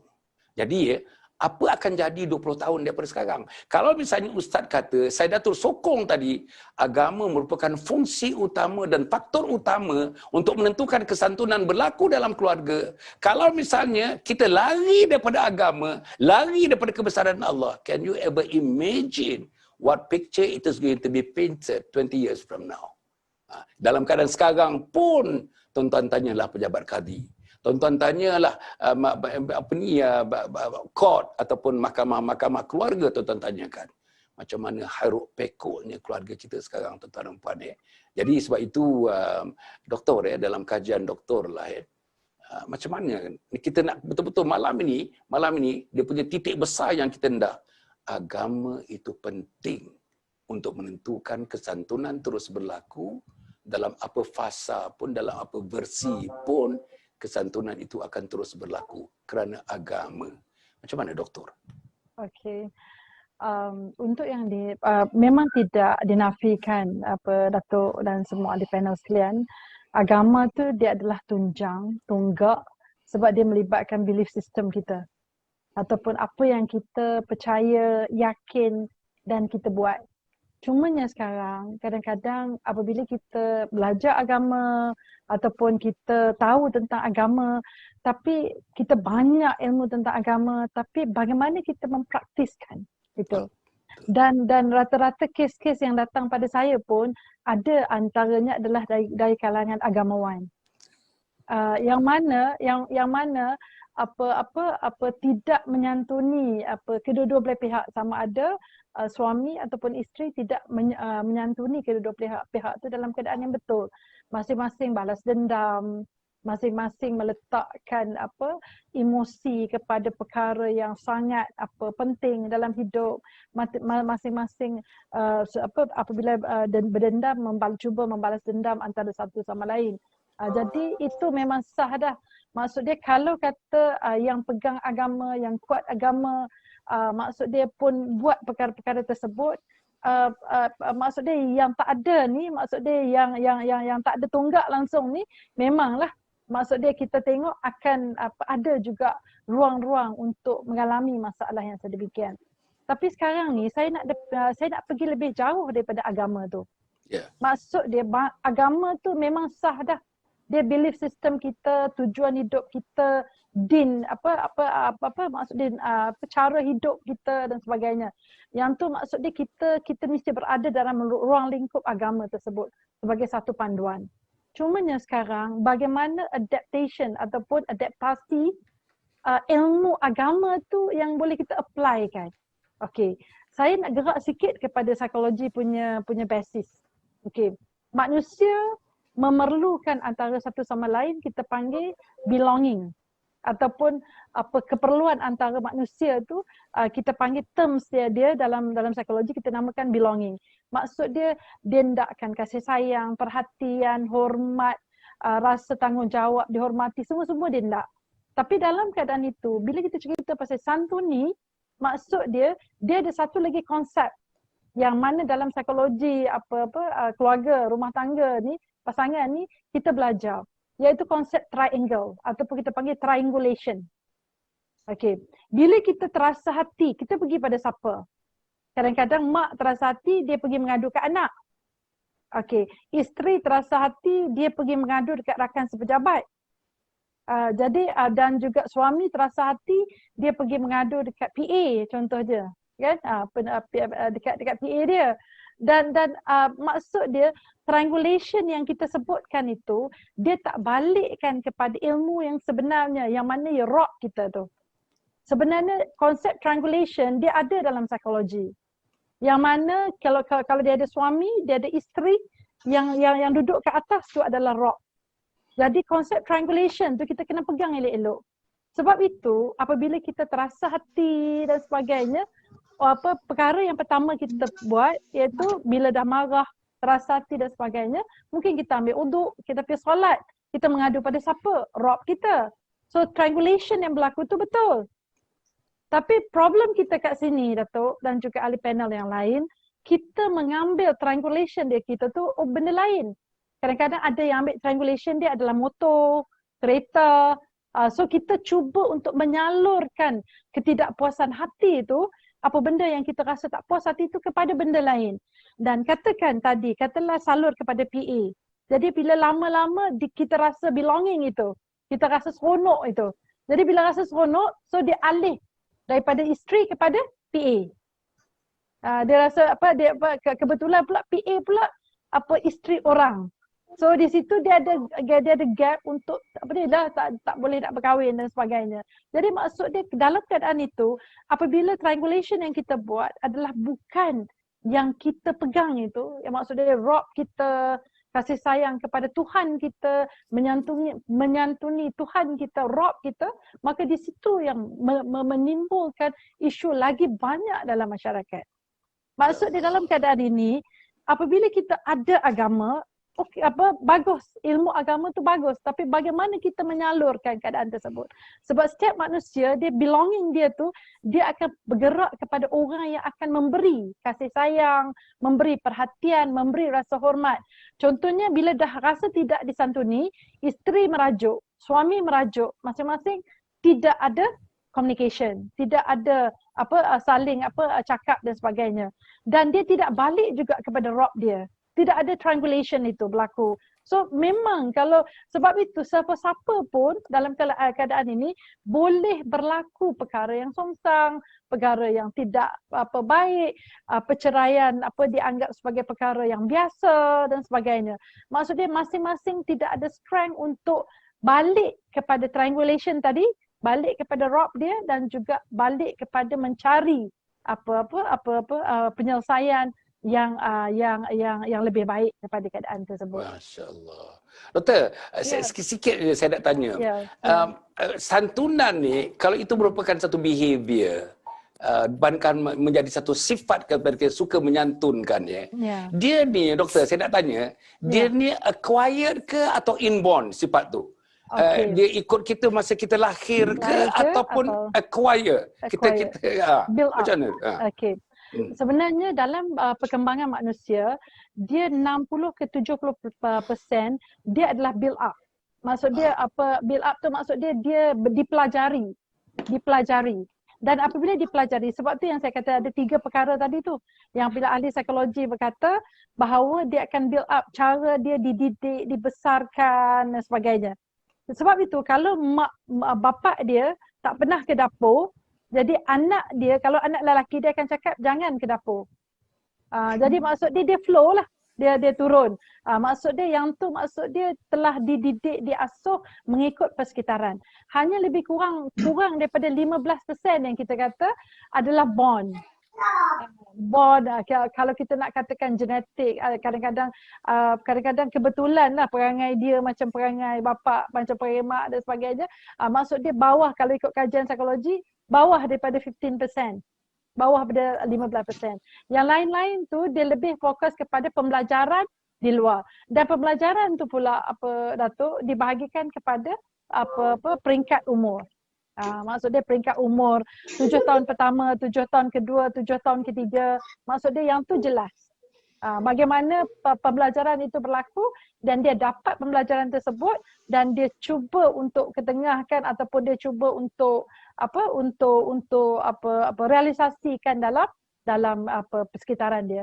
Sebab itu kadang-kadang apabila dia kita tengok dia sangat bersopan santun, respect perempuan dan sebagainya ataupun respect lelaki dan sebagainya, rupanya perkara tersebut telah di-educate, kita panggil. Telah di-educate perkara tersebut. Sebab itu yang saya kata, kita balik kepada 3 perkara ni, iaitu yang pertama, dia kena faham apa yang dia telah di-educate pada dia. Lepas tu dia akan patuh. Patuh kalau ikut macam-macam cara kepatuhan. Ikutlah disiplin ke, kan, rotan ke apa benda pada waktu dia. Kemudian yang ketiga tu internalize. Sebab itu kalau kita tengok anak kita yang umur sekolah rendah tu dah boleh semayang dan sebagainya, bila masuk ke sekolah menengah, dia dah internalize, dia tak payah suruh dah semayang. Tapi kalau sekolah rendah pun, tak pernah semayang, kita tak pernah rotan dia, tak pernah tunjuk rotan, mesti kata wajib semayang dan sebagainya, kita akan tengok sekolah menengah sangat susah untuk dia internalize. Itu maksud dia flow dari segi psikologi manusia. Dia memerlukan justifikasi dia, kenapa dia buat dan sebagainya. Alhamdulillah. Flow tersebutlah. Jadi maksud dia pembinaan behavior tersebut pun Datuk, maksud dia bukan tiba-tiba bond jadi jahat ke, no. Tapi maksud dia dalam keadaan itu dia bond tu dia jadi cruel ke apa tak. Tapi kalau ikut dari segi psikologi manusia dia build up. Dia build up banyak. Yeah. Kalau bond tu sikit je. Nah, jadi saya tanyakan kepada profesor tadi tuan-tuan dan puan. Maknanya tuan-tuan saya semua sekali boleh menjalani proses perubahan itu. Through adjustment, proses perubahan bertahap. Tapi apapun, kita mesti berubah tuan-tuan. Daripada kurang menyantun kepada menyantun, daripada menyantun kepada lebih menyantun, kepada menyantun, lebih menyantun, kepada kalau boleh optimum tuan-tuan. Sampai betul optimality penyantunan kita kepada isteri, barulah mereka tidak dapat dipisahkan kecuali malakal maut memisahkan mereka tuan-tuan dan puan. Jadi itu dia. Tapi saya seronok tadi yang dia triangulation tadi, triangle itu macam piramid ni ustaz ya. Atas sekali Rob. Konsep Rob Allah Subhanahu Wa Taala, keagungan, kebesaran Allah Subhanahu Wa Taala. Jadi maknanya malam ni tuan-tuan saya gembiralah. Saya Datul pun setuju dengan Ustaz pun telah membuatkan satu framework dia, apapun agama, dan tuan-tuan dan puan reinforce oleh profesor tuan-tuan. Maknanya daripada dia punya triangle tuan-tuan dan puan, atas tu kalau piramid tu kemuncaknya Rabb Allah Subhanahu Wa Taala. Di kanannya suami, di kirinya isteri, di atasnya Allah Subhanahu Wa Taala. Ustaz, dengan triangulation macam ni Ustaz, dengan triangle macam tu, Allah di atas. Pada masanya Allah di atas. Tuan-tuan Allah di sisi sepanjang masa. Sepanjang masa Allah di sisi kita, insya-Allah sepanjang masalah kita terpimpin. Sepanjang masalah kita tuan-tuan ada keimanan bersama dengan kita, akhirnya sepanjang masalah kita menjadi manusia yang paling penyantun, macam Rasulullah, macam para sahabat, macam tabi'in, macam para salaf dan sebagainya tuan-tuan. Inilah target kita tuan-tuan. Dalam Islam ada model tuan. Dalam yang bukan Islam kita tak tahu ada model, tak ada model. Model yang hidup. Tuan-tuan, ratus ribu hadis-hadis menggambarkan kehidupan Nabi Muhammad sallallahu alaihi wasallam. Nanti dikatakan the surah of Nabi, the sirah of Nabi, and the sarirah of Nabi. Ini cuma cerita Nabi Muhammad sallallahu alaihi wasallam. Tuan-tuan, apa yang saya nak sebutkan kepada Ustaz tadi, saya sangat seronok malam ini, tuan-tuan, kita ada satu conclusion awal bahawa agama itu faktor nombor satu, tuan-tuan. Jadi dalam konsep Rob ni Ustaz, Rob dan kita untuk mengukuhkan keluarga, untuk memanjangkan kata orang usia keluarga, untuk memanjangkan tuan-tuan hubungan kasih mesra, sayang. Sebab kita dengan isteri ni sayang, tuan-tuan. Sayang suami, sayang isteri tak sama, tuan-tuan dan puan. Ada orang bagi tahu saya, orang kata orang belikan tiket first class kalau pergi ke New York, katakanlah tak ada COVID sekarang ni, pergi duduk 6-star hotel dekat New York, tapi saya pergi seorang, saya tak pergi tanpa isteri. Tak boleh bayangkan, tuan-tuan. Ada pula orang, tuan-tuan, berlari dia pergi, isteri pergi ke, isteri tak pergi apa, dalam hatinya tak pergi lagi elok. Tuan-tuan dan puan, dalam suasana macam tu, macam mana Ustaz? Di mana Rob kita Ustaz? Sebab amanah. Isteri adalah amanah. Suami adalah amanah. Kasih sayang adalah amanah. Santunan adalah amanah. Macam mana Ustaz? Datuk, sebenarnya bila Prof cerita tentang triangle tadi tu, konsep triangle tu sebenarnya memang saya pun ada hal yang nak sebut benda yang sama juga. Jadi kalau kita tengok dalam hari ini kita merdeka, sambut merdeka yang ke-63. Jadi saya suka menyatakan bahawa merdeka kali pertama dalam sejarah umat manusia ini adalah pada zaman Nabi Adam AS. Apabila Allah terima taubat Nabi Adam AS dengan ungkapan Rabbana zalamna anfusana wa illam taghfir lana lanakunanna minal khasirin. Ayat tersebut telah menyebabkan Allah menerima taubat Nabi Adam. Nabi Adam dipisahkan dengan isterinya selama beberapa tahun. Nabi Adam turun ke muka bumi hidup bersorangan. Macam Datuk kata tadi, takkan mampu kita pergi ke California sekalipun. Seorang tak best. Hotel 7 star pun tak best. Jadi Nabi Adam duduk seorang-seorang kat muka bumi pun tak best. Dipisahkan oleh Allah dengan isterinya. Tapi lantaran taubat yang dibuat sungguh-sungguh tadi, akhirnya Allah menyatukan mereka berdua. Maknanya konsep yang disebut oleh Profesor tadi, kalau kita tengok Allah di atas, maka sejauh mana kita mendekatkan diri dengan Allah, semakin rapat hubungan kita dengan manusia, terutama isteri kita. Jadi ini juga bertepatan dengan apa yang disebutkan oleh Allah dalam Al-Quran, yang mana Allah sebut, manusia ni hidup akan jadi hina. Hina sama ada hina dalam rumah tangga dia, hina dalam kampung dia, hina dalam negeri dia, dalam negara ataupun dalam seluruh dunia dia akan hina. Kecuali mereka yang benar-benar istiqamah mengamalkan hablum minallah dan hablum minan nas. Jadi hablum minallah tu cinta kita pada Allah sebagai cinta agung. Hablum minan nas ialah kita berkasih sayang, beradab, berakhlak sesama manusia di semua peringkat, sama ada muslim ataupun non-muslim. Jadi di situ akan menyebabkan kita jadi orang yang mulia. Mulia tu macam mana? Inna akramakum indallahi atqakum.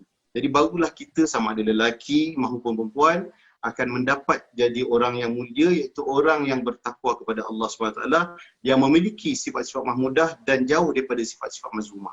Baiklah, kalau kita tengok dalam realiti masyarakat kita hari ini, Datuk, dan semua ahli panel di sini sekalian, kita tengok hari ini macam kisah tentang rumah tangga cekik. Isteri tanpa isteri, kan, suami pun tak kurang juga, ada yang kena tumbuk, kena banting apa semua kan. Sama-sama ada berperanan lah yang positif ataupun negatif. Tapi kalau kita tengok hal-hal yang menyedihkan ini berlaku, itu sebenarnya buah. Kalau sebuah pokok tu kita tengok, buah tu masam itu buah, sekadar buah. Tapi punca ataupun akarnya kat mana? Kat dalam hati. Itu adalah apa yang digambarkan oleh hati mereka yang penuh dengan sifat-sifat mazmumah tadi tu. Yang disebabkan mereka tak cinta Allah, maka mereka tak dapat buat benda-benda yang baik. Kita katakan tadi tentang pendidikan. Saya setuju dengan Prof. Sebenarnya pendidikan ni sangat menentukan. Tetapi mungkin kita katakan dalam konteks pendidikan hari ini, kita hanya ajar taklim, Datuk. Tapi tarbiyahnya tak ada. Walaupun kita sekolah rendah, ada sekolah agama, tapi di mana tarbiyahnya? Taklim hari-hari kita dapat. Untuk transferkan info ilmu tu ada daripada kecil. Tapi untuk memastikan ilmu itu diamalkan secara konsisten dan dengan tertib yang betul, itu kita masih kurang perhatikan. Yang akhirnya, apa yang akan terjadi ialah bila tarbiyah tak disungguh-sungguh usahakan, akan berlakulah macam mana yang Rasulullah sebut, yang meyahudikan, yang memajusikan, menasranikan anak-anak yang asalnya kan putih ini adalah mak bapak. Dan kita tengok, kalau macam kita kata tadi tentang ilmu penting, agama penting, betul. Ilmu ni sebenarnya dia hanya akan jadi ilmu yang bermanfaat bila diamalkan. Ilmu yang tak diamalkan, diumpama kita ada kereta tapi tak ada steering. Tak guna pakai Ferrari, Lamborghini, tapi steering tak ada. Dan orang yang ada ilmu, yang dikatakan orang agama pun, sebenarnya kita tak katakan dia perfect. Itu baru peringkat tahu agama. Tak tentu dia faham agama, sebab Nabi sebut, man yuridillahu bihi khairan fayafaqihu fiddin. Barang siapa yang Allah pilih untuk Allah bagi kebaikan pada dia, maka Allah akan bagi faham pada agama tentang dia. Jadi maknanya untuk kita faham tentang agama ni, dia di kalangan orang-orang yang Allah pilih. Bukan semua orang bila belajar agama, dia akan boleh buat benda yang semuanya betul. Tak semestinya. Jadi untuk itu, kita dah tengok sebenarnya contoh terbaik untuk menjadi orang-orang yang berjaya hidup dalam rumah tangga ni. Kita tengoklah contoh yang paling rapat dengan kita, contoh hidup keluarga Rasulullah SAW. Dari segi isteri-isteri baginda, Masya Allah, Tabarakallah, semua hebat-hebat. Semua hebat daripada Sayyidatina Khadijah sampai semua isteri-isteri Rasulullah, semua hebat-hebat. Diikuti dengan anak-anak Rasulullah SAW, Sayyidatina Fatimah Az-Zahra dan juga yang lain-lain, termasuk juga cucu-cucu baginda SAW. Semua hebat-hebat. Dan orang-orang yang mendampingi Rasulullah di kalangan para sahabat, semuanya hebat-hebat. Itu kita akan terangsang untuk menjadi hebat-hebat.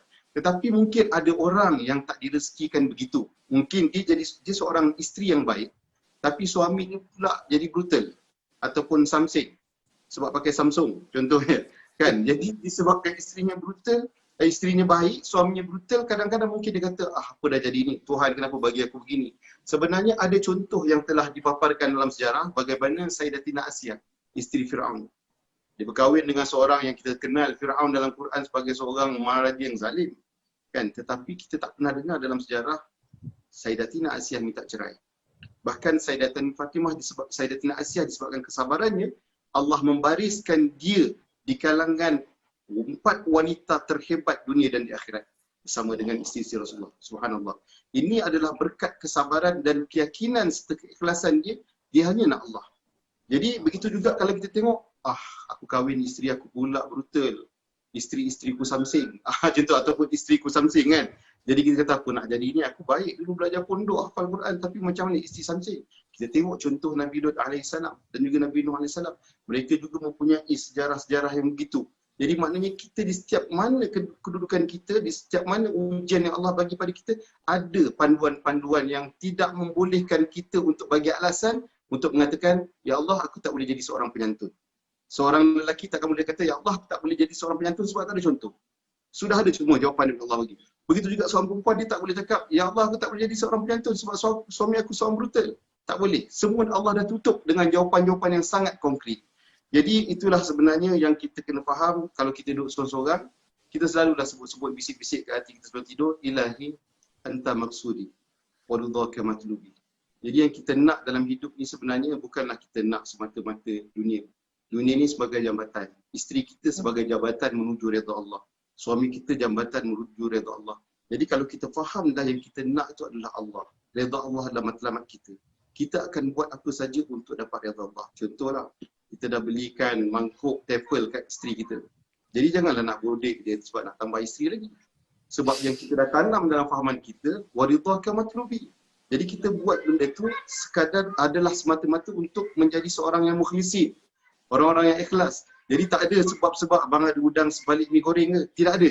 Memang abang ikhlas nak bagi. Kalau tak nak tefal, kita bagi je nama Shogun pula. Kan? Jadi maknanya kita serius buat benda tu sebab itu jambatan untuk dapat redha Allah. Jadi pandai-pandailah kita, kreatiflah kita kan dengan berbagai cara untuk memastikan redha Allah tu berpihak kita. Jadi saya rasa Datuk, itu saja yang saya boleh sampaikan. Alhamdulillah. Allah. Tuan-tuan ada masa yang pendek ni, saya nak pergi pada Saidatul sikit aja ya. Ini tentang kita tengok ya dalam ialah orang dah ada anak dan sebagainya. Maknanya dulu dia dengan isteri dengan suami agaknya lewat sikit dapat anak selama 5 tahun kan ya. 5 tahun suami isteri 2 orang saja. Bila dapat anak, kasih sudah terbagi. Ini konsep time and space. Time untuk anak terpaksa dibagi dengan isteri dengan suami. Time untuk suami terpaksa dibagi dengan anak. Satu lagi space. Space ni masa. Keadaan, tempat, ruang. Ruang nak dibagi kepada anak dan ruang nak dibagi kepada suami. time and space. Jadi macam mana tentang bila keadaan begitu? Maknanya kasih sayang kena dibagi-bagikan, santunan kena dibagi-bagikan. Adakah kasih sayang bila kita lahir anak yang pertama, anak yang kedua, santunan itu bertambah kokoh, atau santunan itu bertambah cair kerana terpaksa dibagi-bagikan, dia punya kek kasih sayang tu kepada suami sikit, kepada anak sikit, kepada diri dia sikit dan sebagainya. Macam mana Ustaz Datuk? Okey Datuk, saya kira kalau yang semakin sedikit tu memang banyaklah yang kita dengar kan. Jarang kita dengar semakin bila dah ada anak satu, ada anak lagi dua, bertambah-tambah kan. Kecuali memang lelaki tu macam tadi Prof bagi tahu, saya kira apa yang saya belajar kira macam peraturan lah. Memang dah peraturan family yang telah dilahirkan dalam family tu mesti nak menyantuni. Lelaki kena santuni perempuan. Kadang-kadang family kita ada peraturan yang berbeza-beza. Tapi saya kira dalam hal ni, kalaulah dalam keluarga tu tak ada 3A, 3A ni adalah appreciation, tiada penghargaan. Suami tiada penghargaan buat isteri tiada penghargaan buat suami, memang susah nak menyantuni satu sama lain. Masing-masing ada rasa tak puas hati ni, tak puas hati tu kan. So kena ada appreciation, kena ada penghargaan. Saya kira yang paling mudah sebenarnya bila kita berkahwin ni, kita berkahwin dengan orang yang kita sayang kan. Awal-awal tu dah boleh dibawa berbincang kan. Kalaulah apalah family tu, kalau kita tak boleh nak bawa bincang, macam isteri tak boleh nak bagi pun pandangan pada suami, suami tak boleh bagi pandangan pada isteri kan. Maksudnya kat sini tak ada appreciation. Kena ada appreciation dalam keluarga tu. Yang kedua ialah tak ada acceptance, tak ada penerimaan kan. Kalau ditegur tak terima, kalau kita cakap bang tolonglah saya dah buat air ni, tolonglah jaga anak, tak boleh terima, itu pun memang akan menunjukkan bahawa family tu tidak disantuni. Jadi kena ada acceptance, kena terima. Kalau suami tegur contohnya, asyik isteri je yang disantuni suami, dia tak santuni suami kan, isteri tak santuni suami. Jadi kena terimalah bila ada teguran tu. Dan yang ketiga, bila tak ada acknowledgement, tak ada mengakui, tak mengakui silap, tak mengakui salah, itu yang bermasalah. Dia akan menyebabkan institusi keluarga tu saling tidak menyantuni. Jadi setiap pasangan perlu ada appreciation, penghargaan, penerimaan dan juga kena mengakui. Barulah saya kira kalau nak tengok dekat sini, barulah senang untuk kita apply segala ilmu yang ada. Kalau tengok dekat sini tadi, memang saya fahamlah, maksudnya kat sini faham, dia akan ubah tingkah laku dan internalize. Itu sangat-sangat ilmu yang sangat saya kira banyak yang saya belajar malam ni. Terima kasih Prof. Memang sangat berguna. Triangulation tu pun sangat bagus kan. Kalau yang saya faham, kalau triangulation tu dia tidak berlaku, dia jadi macam kalau kita letak PA tadi, PA suami isteri jadi macam cinta segitiga pula Prof kan. Jadi benda lain pula. Jadi saya kira malam ni banyak Datuk saya dapat, walaupun rasa macam ya Allah betul ke ni kan Datuk nak jemput saya, tapi Alhamdulillah dalam platform ni saya dapat banyak juga belajar. Terima kasih semua Prof, Datuk, Ustaz. Alhamdulillah. Saya pun belajar, sama-sama kita belajar. Betul. Prof, yang terakhir Prof, saya nak Prof tutup kita punya bagi satu kesimpulan dalam masa 1-2 minit begitu. Untuk pengetahuan Prof semuanya, malam ini sajalah yang kita bersiaran lagi 5 minit pukul 11. Selalu kita habis pukul 10.30 malam ini. Saya terpaksa kerana saya seronok. Dan saya yakin para penonton pun seronok macam kita seronok. Tak terasa. Dengar ilmu, tak terasa. Memang tak terasa. Saya sendiri pun tak terasa tuan-tuan tentang macam mana ilmu, macam mana ustaz. Macam ustaz tuan-tuan dan puan. Saya tengok cara ustaz ni, separuhnya cara ustaz, separuhnya tidak cara ustaz yang konvensional tuan-tuan dan puan. Jadi sebab itu pada saya menariklah tuan-tuan, menarik, sangat menarik. Sila Prof dalam masa 1 minit 2 minit. Terima kasih Datuk. Bagi saya secara keseluruhannya, apabila kita tak berapa kuat ni, tak berapa kuat nampak je. Boleh. Okay. Jadi bagi saya secara keseluruhan, apabila kita melayari bahtera perkahwinan, mempunyai pasangan dan sebagainya. Yang pertama sekali kita bersyukur kerana kita diberikan pasangan tersebut. Dan apabila apa yang kita nak kepada diri kita, begitulah perkara yang kita nak kepada pasangan kita. Maksudnya apa yang kita nak pada diri kita, macam itulah kita bagi pada pasangan. Hilang langsung. Macam mana? Boy? Tak dengar. Ha? Speaker macam mana? Tak dengar. Doktor, apa dengar tak yang lain? Tak dengar. Tak dengar? Ustaz dengar tak Ustaz? Tak dengar. Macam mana ya? Saya Ada. try Okey. Saya try saya buka dah punya ni. Okey. Jadi dalam keadaan ini boleh dengar? Okey. Okey, dalam maksud dia minit yang akhir ni dia tak dengar pula Datuk. Okey. Tak apa. Sila Profesor. Sila. Take it easy. Okey. Jadi dalam keadaan ini kalau kita tengok apabila kita mendapat pasangan, jadi apa yang kita nak pada diri kita, maksud dia perkara tersebut juga kita akan buat pada pasangan. Maksud dia selalunya apabila perkataan menyantuni ini, santun ini, maksud dia what you give you get back. Maksud dia dalam keadaan itu kita nak pasangan hormat pada kita, kita hormatlah. Kita nak pasangan sayang pada kita, kita sayanglah. Kita nak pasangan tolong kita, kita tolonglah. Jadi maksud dia dalam keadaan itu, apabila kita boleh give and take itu, dunia ni kita rasa lebih seronok untuk kita buat beribadah dan sebagainya bersama-sama.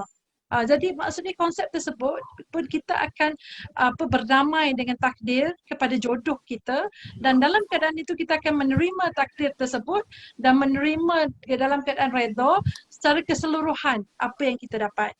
Jadi dia tidak timbul tidak menyantuni dan sebagainya apabila kita pegang rock kita tadi, melaksanakan tanggungjawab kita, dan di situ sebenarnya bila kita faham kita akan patuh dan kita akan internalize. Dan bila kita dapat internalize itu, maksud dia yang perempuan pun janganlah minta lebih-lebih di luar daripada fitrah sebenar yang lelaki. Yang lelaki pun jangan minta lebih-lebih yang di luar daripada fitrah sebenar perempuan. Jadi maksud dia saling komplement ataupun melengkapi antara satu sama lain. Dan bagi saya, kenapa kita duk fikirkan perkara yang negatif, tidak menyeronokkan, sedangkan kita ada bersama pasangan. Maksud dia apa yang ada di depan mata, maksud dia kita buat yang paling baik selagi kita ada kehidupan di dunia ini. Maksud dia kita enjoy kehidupan tersebut bersama-sama dalam keadaan ibadah kita, dalam keadaan kerjaya kita, dalam keadaan anak-anak kita, semua-semua kita seronok hidup. Jadi barulah kita rasa berbaloi untuk kehidupan itu. Sebab itu kalau kita tengok orang yang selalu create masalah, tak cukup ini dan sebagainya, tak cukup kasih sayang dibagi pun tak cukup, maksud dia perhatian yang diberi pun tak cukup dan sebagainya. Sebenarnya dia ada problem yang mana dia tidak berdamai dengan takdir dia.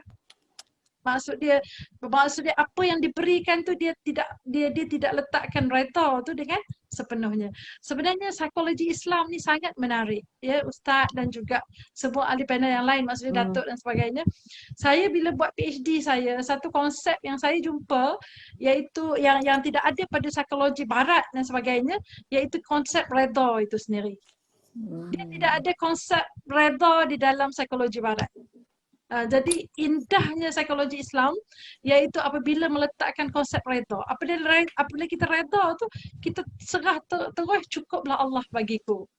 Dan setelah kita usaha dan sebagainya semuanya, so dalam keadaan itu cukuplah Allah bagiku. Sebab itu dalam konteks menyantuni ini, maksudnya kita seronok untuk menyantuni sebab setiap satu perkara yang kita santun tu dia counted pahala, kasih sayang. Maksud dia what you give you get back lah. Maksud dia apabila kita menyantuni, kita kasih, kita sediakan dengan seronok, dengan baik, dengan kasih sayang, kita dapat balik lah. Tapi kita nak the other way round. Kita bagi tak elok, kita nak yang elok-elok je, mana boleh. Jadi perkara tersebut dia tak fulfill. Dan dari segi belonging, konsep belonging tadi tu dia tidak lengkap dan tidak adil pada keadaan tersebut. Dan apalah sekali Datuk, saya doakanlah semoga apa yang diberikan ini, yang dibuat ini akan mendapat keberkatan daripada Allah Subhanahu Wa Taala, dan sedikit sebanyak apa yang diberikan ini maksud dia akan masuk dalam hati kita masing-masing dan kita akan apply. Sebab bagi kita tanggungjawab kita kepada masyarakat kita, kepada komuniti, dan saya sungguh-sungguh bersyukur kerana dipertemukan dengan Datuk dan semua ahli panel yang lain. Sekurang-kurangnya kita boleh share supaya masyarakat kita terbela. Maksud dia yang mengucap syahadah, janji kepada Islam dia tu masa sekarang lah nak realisasikan janji kita kepada tanggungjawab kita tu sebagai seorang Islam. Janganlah kita janji kat mulut je tapi kita triangulate pada perkara yang lain. Maksud dia dari segi penyantunan dan sebagainya, santuni dan sebagainya, kitalah the best role model yang ada. Jadi be the best lah.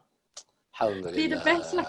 InsyaAllah. Allah, doktor, terima kasih doktor, Masya Allah. Sama-sama. Tuan-tuan ni punya cantik je doktor sebut, berdamai dengan takdir tuan-tuan. Aduh, such a phrase tuan-tuan nampak, berdamai dengan takdir. Tuan-tuan ya, memang dalam konsep psikologi Islam ni, konsep redha, satu lagi hikmah tuan-tuan ya. Kita tengok, kita pergi mortuary ya, tempat orang mati kat hospital ya, ada 3 jenazah, ada 3 mayat. Satu mayat yang bukan Islam, atau keturunan A, satu mayat Islam, bukan Islam, keturunan B, satu mayat Islam.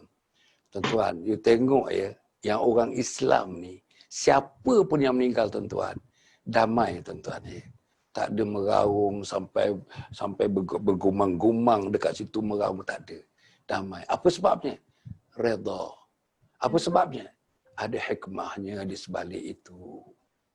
Putus tunang, ada hikmahnya di sebalik itu. Tak ada dalam barat, tak ada tuan-tuan. Tak ada dalam barat. Saya mengkaji ilmu barat ni 23 tahun tuan-tuan dan puan. Tak ada tuan-tuan. Hikmah redha ni memang tak ada. Kalau dia orang tahu hikmah dan redha ada pada tradisi dia orang, masya-Allah tuan-tuan, saya tak tahulah apa nak jadi kepada dunia ni. Dipunyai oleh orang barat ni tuan-tuan dan puan. Tapi tak ada kepada dia, ada pada orang Islam. Sayangnya pasal orang Islam ni cakap tak serupa bikin ni tuan-tuan dan puan. Inilah masalahnya. Kita terus jadi rakyat kelas 3 di mana-mana pun orang Islam jadi rakyat kelas 3. Tapi kita tak mahu keluarga kita jadi keluarga kelas 3, pasangan kita jadi pasangan kelas 3 sebab kita ada Rob, triangulation tadi tuan-tuan. Suami, isteri dan Rob, Allah Subhanahu Wa Taala. Allah cantik tuan-tuan, saya pun nak tutup ni. Betul-betul dah pukul 11:04 dah tuan-tuan jam saya. Tuan-tuan dan puan, kita syukur pada Allah Subhanahu Wa Taala. Rasa saya catat satu sejarah merdeka 31 Ogos. Malam ni tuan-tuan, masih 31 Ogos lagi. Ada berapa minit lagi tuan-tuan. Dan birthday saya hari ni. Ya. Oh, Hari Allah, jadi. Allah, Prof. Allah, Dah menikah. Ya, Alhamdulillah. Oh, Alhamdulillah. betul-betul jadi 31 Ogos ya? 31 Ogos. Masya Allah. Yang Masya ke-31 Allah. Prof. Allah. Ya, 31 Ogos. Nah, Alhamdulillah. Dengan anniversary sekali. Anniversary dan juga birthday. Allah, Masya Allah. Allah. So nak balik cepat nak potong kek ke macam mana ke macam ni? Dah potong dah. Habis semua dah potong dah. Tuan-tuan dan puan, kita ucapkan selamat hari jadi dan selamat anniversary kepada Profesor dan selamat kepada Ustaz dan selamat kepada Saidatul. Mudah-mudahan kita dapat bertemu lagi. Really tuan-tuan, deeply from the bottom of my heart, saya rasa seronok pada malam ini bertemu dengan Profesor yang tak pernah saya temui, bersama dengan Ustaz walaupun dekat, agaknya saya rasa tak pernah kita bertemu cara begini, dan Saidatul kalau bertemu kali yang kedua tuan-tuan dan puan. InsyaAllah. InsyaAllah kita akan bertemu lagi pada lain masa. Cukup setakat itu. Terima kasih kepada para penonton tuan-tuan.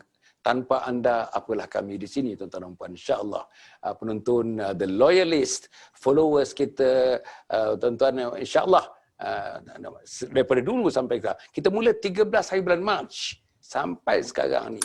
kita punya followers, kita punya likers, kita punya semua sekali tuan-tuan dan puan. Bersama-sama dengan kita, bersama dengan profesor, bersama dengan ustaz, bersama dengan saya Datul pada malam ini insya-Allah. Cukup setakat itu. Sekali lagi terima kasih kepada semua. Aku qouli hadza wa astaghfirullahalazim li wa lakum wa lisairil muslimin wal muslimat innahu huwal ghafurur rahim. Wassalamualaikum warahmatullahi wabarakatuh.